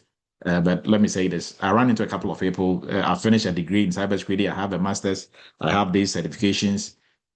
I'm looking for a job, but I can't get an interview. I need help. My first question is, what roles are you looking for? Or what can you do? The honest answer is, I can do everything. Well, can you can you do everything? So I can do anything, any role. Like, are you sure you can do any role?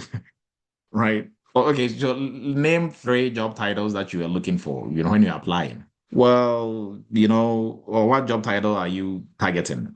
Well, security analysts, they don't even know what they want and what they are looking for.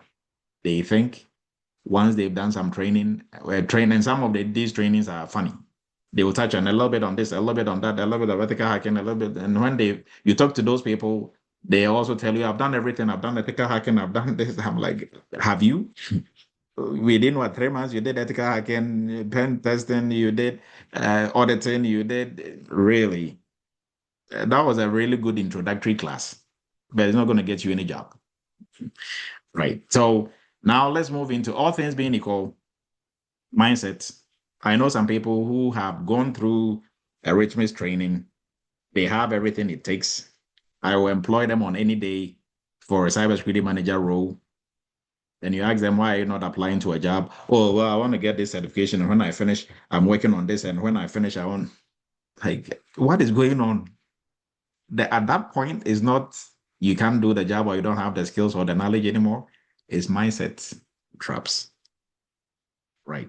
One, they are finding all sort of excuses not to test the waters because they don't even have confidence in they can do the job, because during internship they did everything. They were top of their class. But then people who were not even up to their level have gotten jobs and they've been working. And those people who you think were, starts who are they are just running around in circles finding all sort of excuses. They're just mindset and they think they are not ready. Sometimes when you are smart is good, but your smartness is going to get in your own way if you don't take care. Because you think you want to have everything lined up right, everything is not going to be right before you get a job. You are not going to know everything or go over all your notes or review everything before. You are never going to be ready. That's like in life. There is no decision you've made or anything you've done in life that everything had to wait, the perfect time for you to. No, things don't, and especially in this space also as well. As soon as you have what it takes, start applying. Start pushing. Some people will start even applying before they finish the internship, and they get jobs before we end the internship, right? So mindset.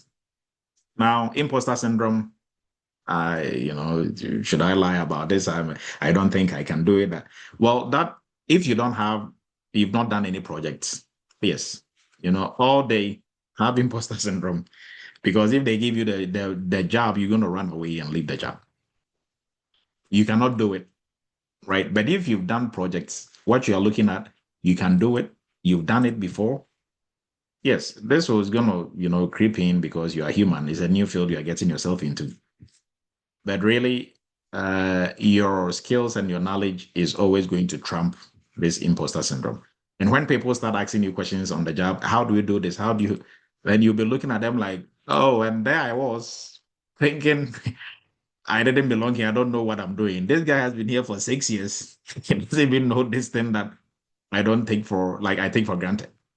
Right. So that is going to start boosting and building your confidence once you get, and even when you go to interviews and you are well prepared, you have your stories right, and they're asking you, and you start, sometimes some of our students, a couple of them, they'll go to interviews and they are educating the directors of cybersecurity on some cybersecurity stuff.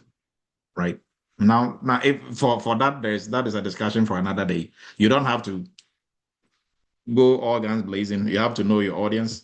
One student didn't get a job because he knew too much than the two directors of cybersecurity who were interviewing him. And I know why he didn't get a job. When he finished and he gave me the rundown, they didn't even know about SOC 2 Type 2, SOC 2 Type 3. They did like SOC 2 Type, SOC 2 Type 1 and Type 2. They didn't know about SOC 3, that SOC 3 even existed. And I had to school them on it. And these people, they genuinely didn't know. It wasn't like they were BSing.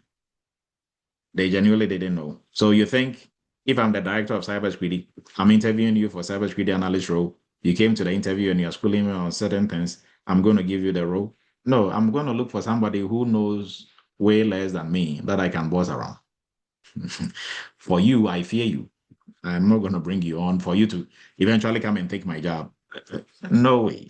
Right. So if you have to know your audience and tailor it to your audience. That doesn't also mean if you should just, dumb it down too much. If you know your stuff, you should, but at least you shouldn't go off and sound like you are, showing off too much. Right. So, but that is a different conversation for a different day. Self-doubt.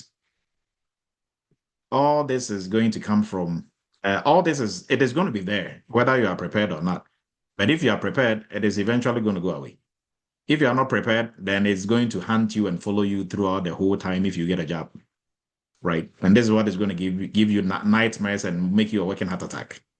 Fear of being exposed, also what is going to give you a heart attack if you are not prepared. And how this is going to cost you. So one thing you should know that hiring managers, they don't hire based on your potential energy. They hire on the signals you are giving them during interview. So if you are confident, you are giving them a signal that, clarity, ownership, you have the evidence, you've done what you're talking about. So you should have some confidence in there. Now, if you've done it, all these will, there should be some level of stress if you go into an interview. If there is no level of stress, then we have to probably examine you a little bit more, right? There should be some level of stress, but always what is going to, make you successful is your knowledge and your skill. And if you've done some projects in terms of skill, that is going to help you overcome that very easily. Now, we are going to look at fixes. We kind of discussed fixes already. So we are running a little bit late, so we'll speed up a little bit. Now, lack of storytelling. This is key. I think Felix and other folks also touched on this, right? You can have the knowledge, the very solid knowledge, very knowledgeable. You can have the skills. You've done the projects. But if your storytelling system that you are using for interviews are weak, you are going to be talking in circles. You wouldn't be able to demonstrate that you've actually done it. Because right now, if you ask Dr. Edu, I heard you live in New York. Which part of New York? I tell you, I live Brooklyn, Bronx, Queens. Okay, so then you've been to the airport a couple of times. Which route will be the best route for me to go to the airport? And I'm like, well, if you take the bus and it's not like I don't live in New York, but if I didn't prepare for this and I'm all over the place, I'm now thinking through what to say. I don't come off as somebody who actually lives in New York and as somebody who's actually been to the airport, any of the airports in New York. But I live in New York, right? Something as simple as tell me about yourself. I can put somebody on the spot here and say, tell me about yourself. And you are going to talk for 10 minutes until I tell you it's okay. Stop. You know why? Because you didn't prepare for it. So simple questions like tell me about yourself and all that is part of your storytelling. Now, your storytelling should be very simple, straight. All your answers should be straight to the point, simple. So, for example, to give a weak answer, like what is your experience using maybe SIM tools? Yeah, I use Splunk and I use it to analyze logs. That is not a good story. And employers wouldn't remember this. Whoever is interviewing you, they should go home remembering the stories that you are telling, the scenarios you are giving, the instances and what you did in those, right? So what did you actually do? And what was the situation? What was the tax? What was the action? What was the results? Because mostly what hiring managers are looking for, tax situation, tax action results.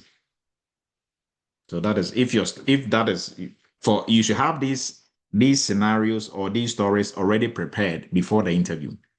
During interviews, your thinking should be probably 5 to 10%. And what do I mean? That is not where you are going to be thinking or trying to figure things out. You should have figured things out before the interview, i.e., you have your different stories speaking to different things. If it has to do with technical stuff you did, you have stories, situations where you did this, you did that, and this was the result. If it has to do with soft skills, how did you lead a team? What is your team? How do you communicate? All those, you have those stories prepped, ready to go. So if you don't have them prepped, no matter how best of a speaker you are going to be talking in circles. That I can assure you, right? So get a story framework, and that should follow situation, tax, action, results, right? So for everything they ask you, you should have a story prepped, a scenario prepared. You just go straight into it, right? And you shouldn't use one scenario or one situation for every single question. Right? Now, the next one, no structured job search. So if you don't have any game plan for looking for jobs, you are just randomly applying whatever you see. There is really no structure. You are just throwing your resume around. You don't have weekly targets, number of applications you should do in a week, how they should be like, what type of applications. Then you wouldn't, how can you quantify something you don't measure? Right.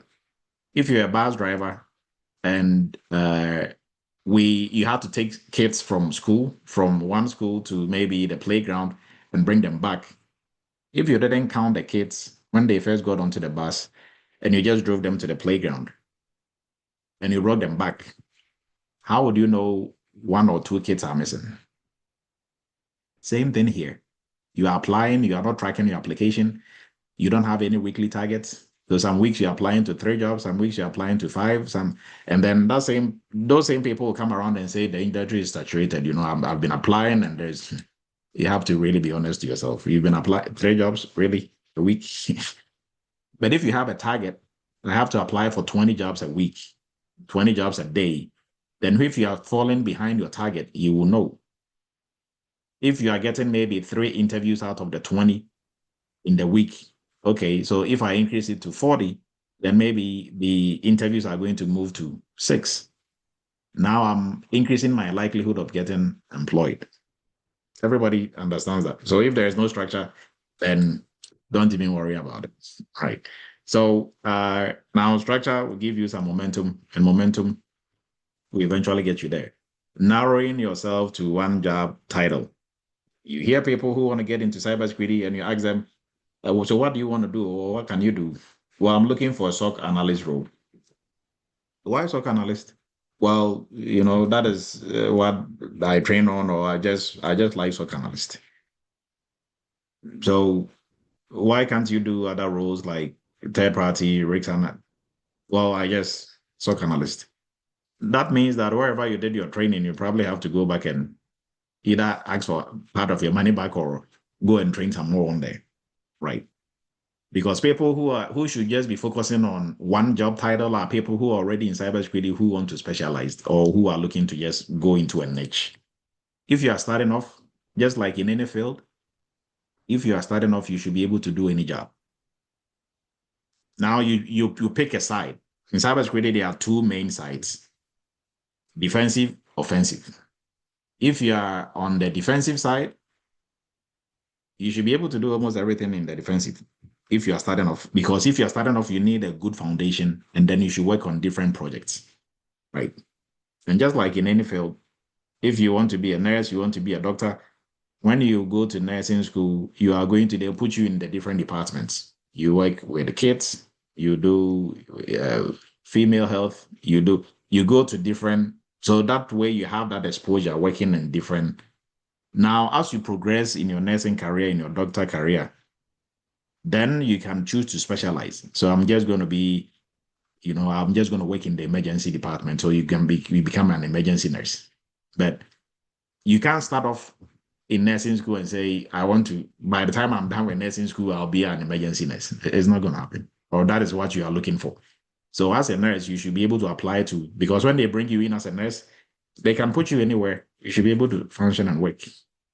Right? Same thing applies here. So if you are starting off in cybersecurity and anybody is telling you to narrow yourself to just this role or this job title, then you're also limited to what job that you can get, because you should be open and you should be able to do more. Right? So that also goes to your foundation and what projects and what hands-on that you've done.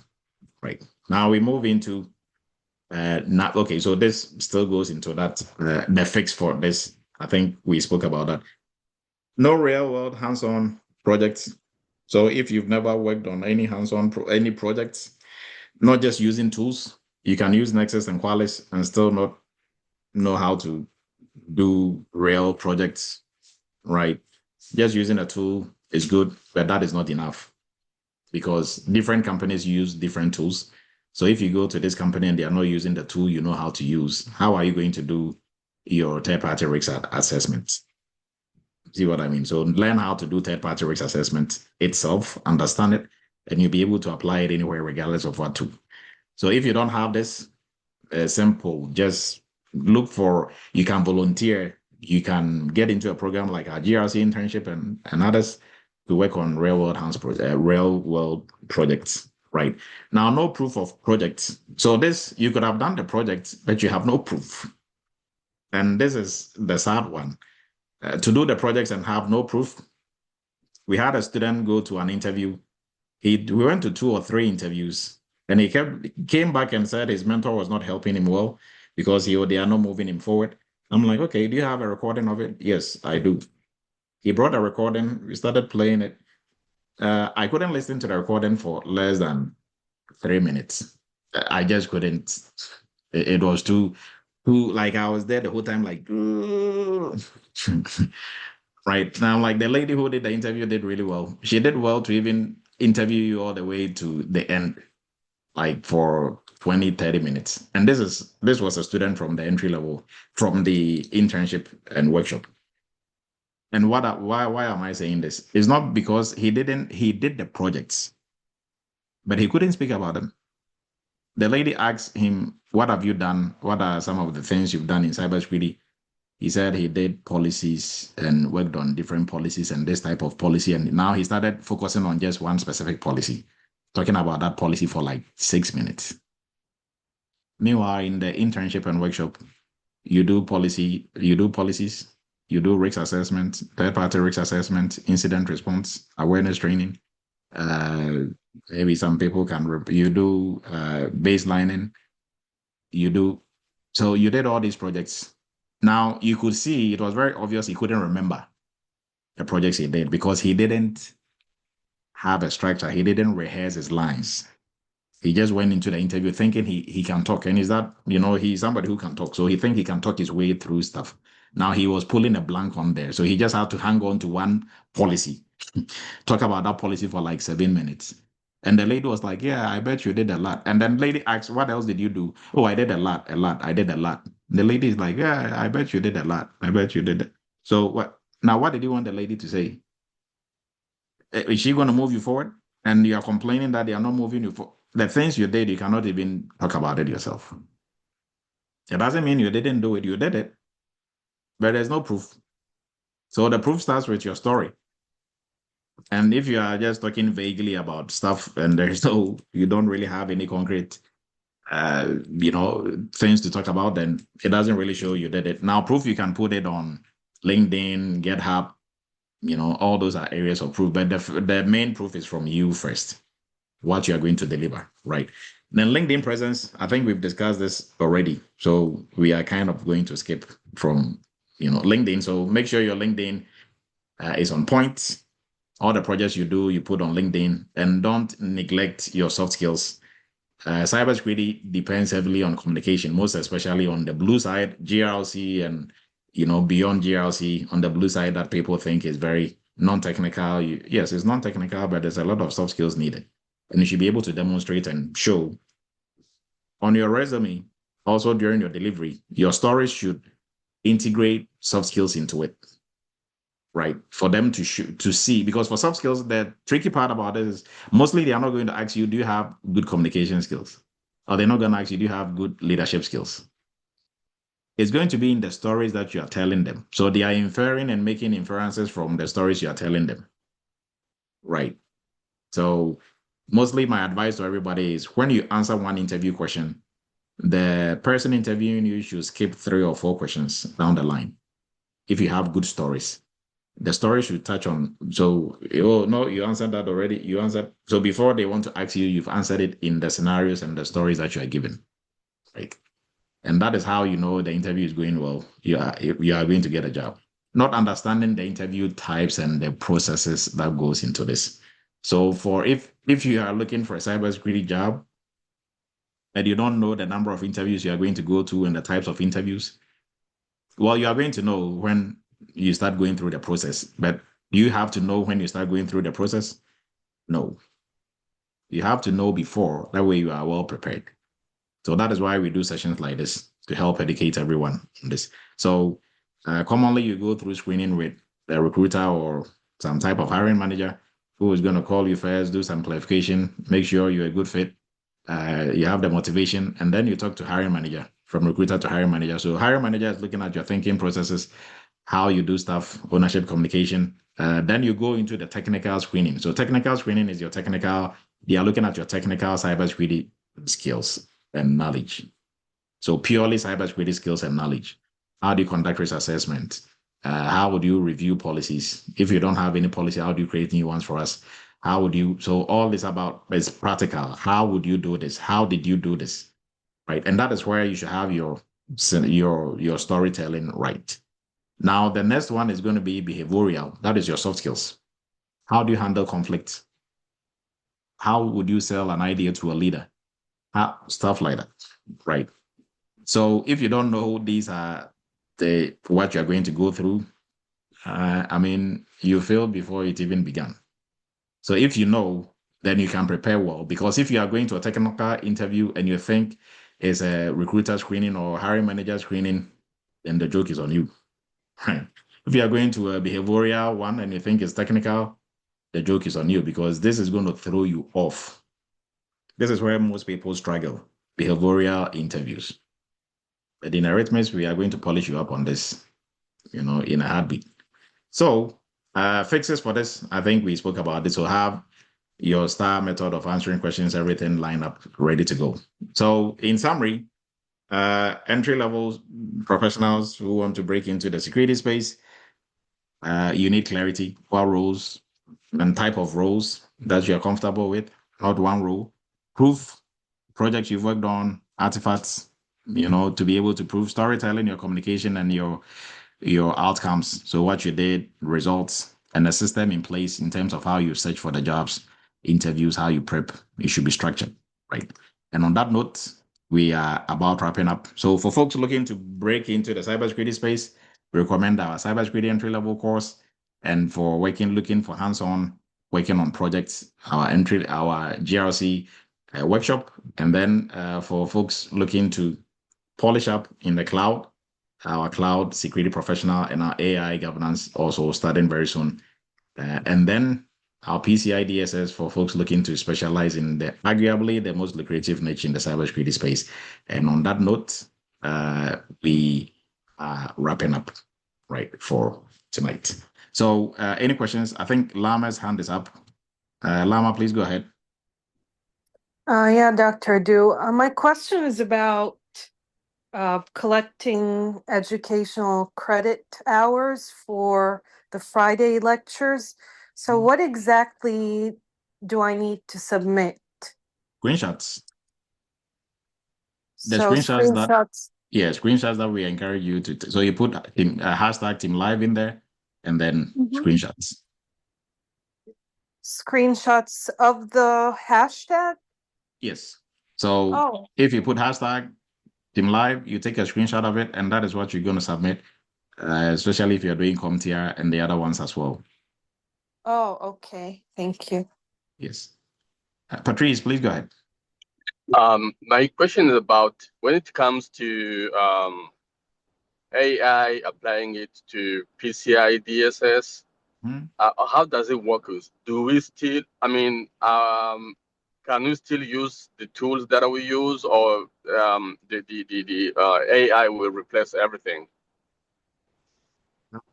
No. So when we talk about AI in the PCI space, now we are looking at security for AI pretty much. Right. So how are we protecting, or if AI has anything to do with credit card and debit card information in your environment, how is the AI system or tool staying in compliance with PCI DSS? So that is the discussion. Just like how any other tool, any other software that you have that has any contact with credit card, debit card information, we are going to assess that during the PCI audit or assessment. Same thing with an AI tool. If it has anything to do with credit card, debit card, it touches credit card, debit card in any way, shape, or form, then we have to do assessment on it as well. So that is when we talk about AI in scope for PCI. Now, if you are referring to if there is an AI tool that can be used to do PCI assessment, then just like any other cybersecurity tool, there are tools like Vanta, Drada, and others that they literally just have an interface whereby you can collect your evidence and stuff like that. But mostly in the PCI space, me personally, I go the old-fashioned way because the tools will just make the work extra. Because after you use the tool, you still have to manually go and fill your reports. And whatever you're going to generate from them is not the original PCI report that you need, or your ROC or your SOC that you are going to need, right? So, but really, when we are looking at your environment, AI, if it touches anything, credit card, debit card, then we also have to put that in scope for PCI when we are doing. So we assess it just like we assess every other thing. Now, the only caveat to this is, and that is why everybody on here, you should get in the AI governance class, because when we talk about we are assessing AI tools, just like we assess other tools, we go beyond just the security assessment, right? When we talk about risks for AI tools or AI software, we go beyond the normal risks of being hacked or, so everything that you're going to be looking at for security perspective, you go beyond that because now transparency comes in, ethics comes in, right? All that explainability comes in. And that goes beyond just normal security. Right. So hopefully that answers your question, Patrice. Yeah, but I took a class before these AI applications were in place. So does it mean you can still work in a field even if you don't have AI skill? So Patrice, let me ask you a question. What car do you drive? Sometimes Toyotas and okay, Audis, yeah. So if they come up with a new Toyota that has an AI, whatever, it can park by itself, and you don't know anything about that, does that mean you cannot drive the car? It really doesn't play any major role in the driving. Now you have to maybe how to take care of that particular device or system or whatever addition that is will be an extra something, but it still doesn't change the fact that you can still operate the vehicle and move it. Right. So same thing here. In cybersecurity, there is going to be in IT itself, there's going to be a lot of development. There's going to be a lot of new things that are coming up, but the principles of how we do things, especially in cybersecurity, fundamental principles still remains the same. Right. Okay. So sometimes don't get too carried away by a lot of the shining objects going around. Focus on your foundation and fundamentals. Now, when you get there, so if there is an AI because when we do assessment and you go to an organization, sometimes they are using some tool or some software that you are seeing that for the first time. But that still doesn't take away how I'm going to assess any other system is the same way I'm going to assess that. So I just have to get some orientation on it. Okay, so what do you guys use this for? Okay, it's for that, it's for identity, and this. Okay, fine. Once they break it down to me, okay, I'm still going to assess it, right? So AI really doesn't change much. What is going to change is you as the assessor or even implementer in the company, you have to look at the risks of AI that goes beyond the normal cybersecurity risks. That is the only addition that you have to look at, right? And that is for your own security and safety within the organization, right? Julius, please go ahead. Oh, thank you. You're welcome. Yes, Doctor. My quick question is that I was just wondering, since 2024, has anything changed with the internship program? And if so, how does someone like me? Because our co-op was in 2024, so I was just wondering. I believe that something must have changed. So, or you have added some other stuff. So I was just wondering what could that be? We probably have to look at. So let's say probably 60% of what you did is still there. But the 40, we probably have to look at your cohort and the projects that you worked on. And what Yeah, I don't still have access to it. That's why I'm asking. No, you should. We didn't take your access, so probably just look at your login credentials. You should still have access to it. Okay, and then I will check then if I don't have it. So probably sometimes you have 2 or 3 emails. You use this to sign up, and then later down the line you are trying to log in with something else, and even if you log in, you won't see anything because it is not on that account, right? Okay, Alan, I was checking it on Classroom on my phone. Yes, so you should still see that it didn't go anywhere. From 2020, all the Google Classrooms are still there. Okay. So any updates must have been still there. Any updates? Everything is still there. Everything is still there. Yes. Okay, thank you. Yes. Alan, please go ahead. Yes, Dr. Adu. So I completed, the PCI DSS course back at the end of 2023. Now, though, I am ready to enter this cybersecurity world, and I'm wanted to know what's the best way to reach out to your team about job placement assistance. Okay, so I will send you. Okay. I'll send you an email, and you just shoot an email, and they'll take care of it. Right. That sounds great. Thank you. Give me a second. Oh, I'm trying, but just shoot an email to me, and I will or put on the WhatsApp number. Just put a request on there, and they will point you to the right direction. Okay, will do. Yes. Okay.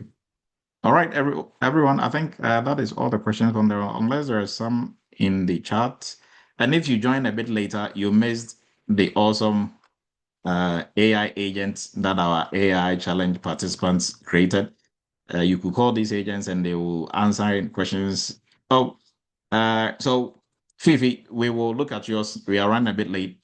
During the week, when we all gather to look at what the AI 7-day challenge folks did, we are going to call everybody's or have an interaction with everybody's agent that they created, right? And these agents, you can create them for companies for a fee, maintain them also for a fee. So you can literally set up, if not a full-blown business, a mini business, some side business that you're going to be doing this for, because you can use AI agent to solve different problems, right? Set it up. You can have one set up and you can sell it to multiple companies. Have one set up, even sell it to individuals. Because putting it together, that is your own, idea of how you are going to connect the different systems and the different AI tools for them to work well to do, specific things. Some of you are using tools that were built that are literally AI agents, but you don't even know, and you are paying for them. You can literally build your own, right? So, and that is what we went through in the 7-day AI challenge. Another one is going to be coming up very soon in February. And then all our course timelines are going to be posted hopefully next week. So you know when all the different programs are starting, and you can prep yourself and jump onto it as well. And then also there is a book coming, but we will like your opinion on some of the titles, and then also for which ones to come first. So we will post that in the Google Classroom and also through email. So you give your take on it. So that has been long overdue. So you give your take on it, and then we will finish and wrap it up and also bring the covers back for you to choose from and stuff like that. Right. So appreciate everybody's time. We ran a bit late. We are going to meet same time next week. Have a great and wonderful weekend. I couldn't give everybody shout out in the chat because we're running a bit late, but have a great and wonderful weekend, and we'll meet same time. If you have any questions, kindly reach out. We are more than ready and willing to help. And there's a lot of resources within the Eretmis community that will help you to be able to do the transition, or if you're already on the job, you did a training, when Jesus was born and you are coming back to do job placement, we are still there. We are going to help you, right? So make sure you are, the only help you're not going to get is the help you don't ask for, frankly. And if the whole week you don't find us, guess where you're going to find us on Friday night? Here. So nobody should say, yeah, I needed help, I couldn't get it. Then you are being a little bit, unrealistic. Because if not for anything, you're going to find us here. So appreciate everybody's time. Have a great and wonderful rest of the weekend. And we will meet same time next week. Have a great night, everyone.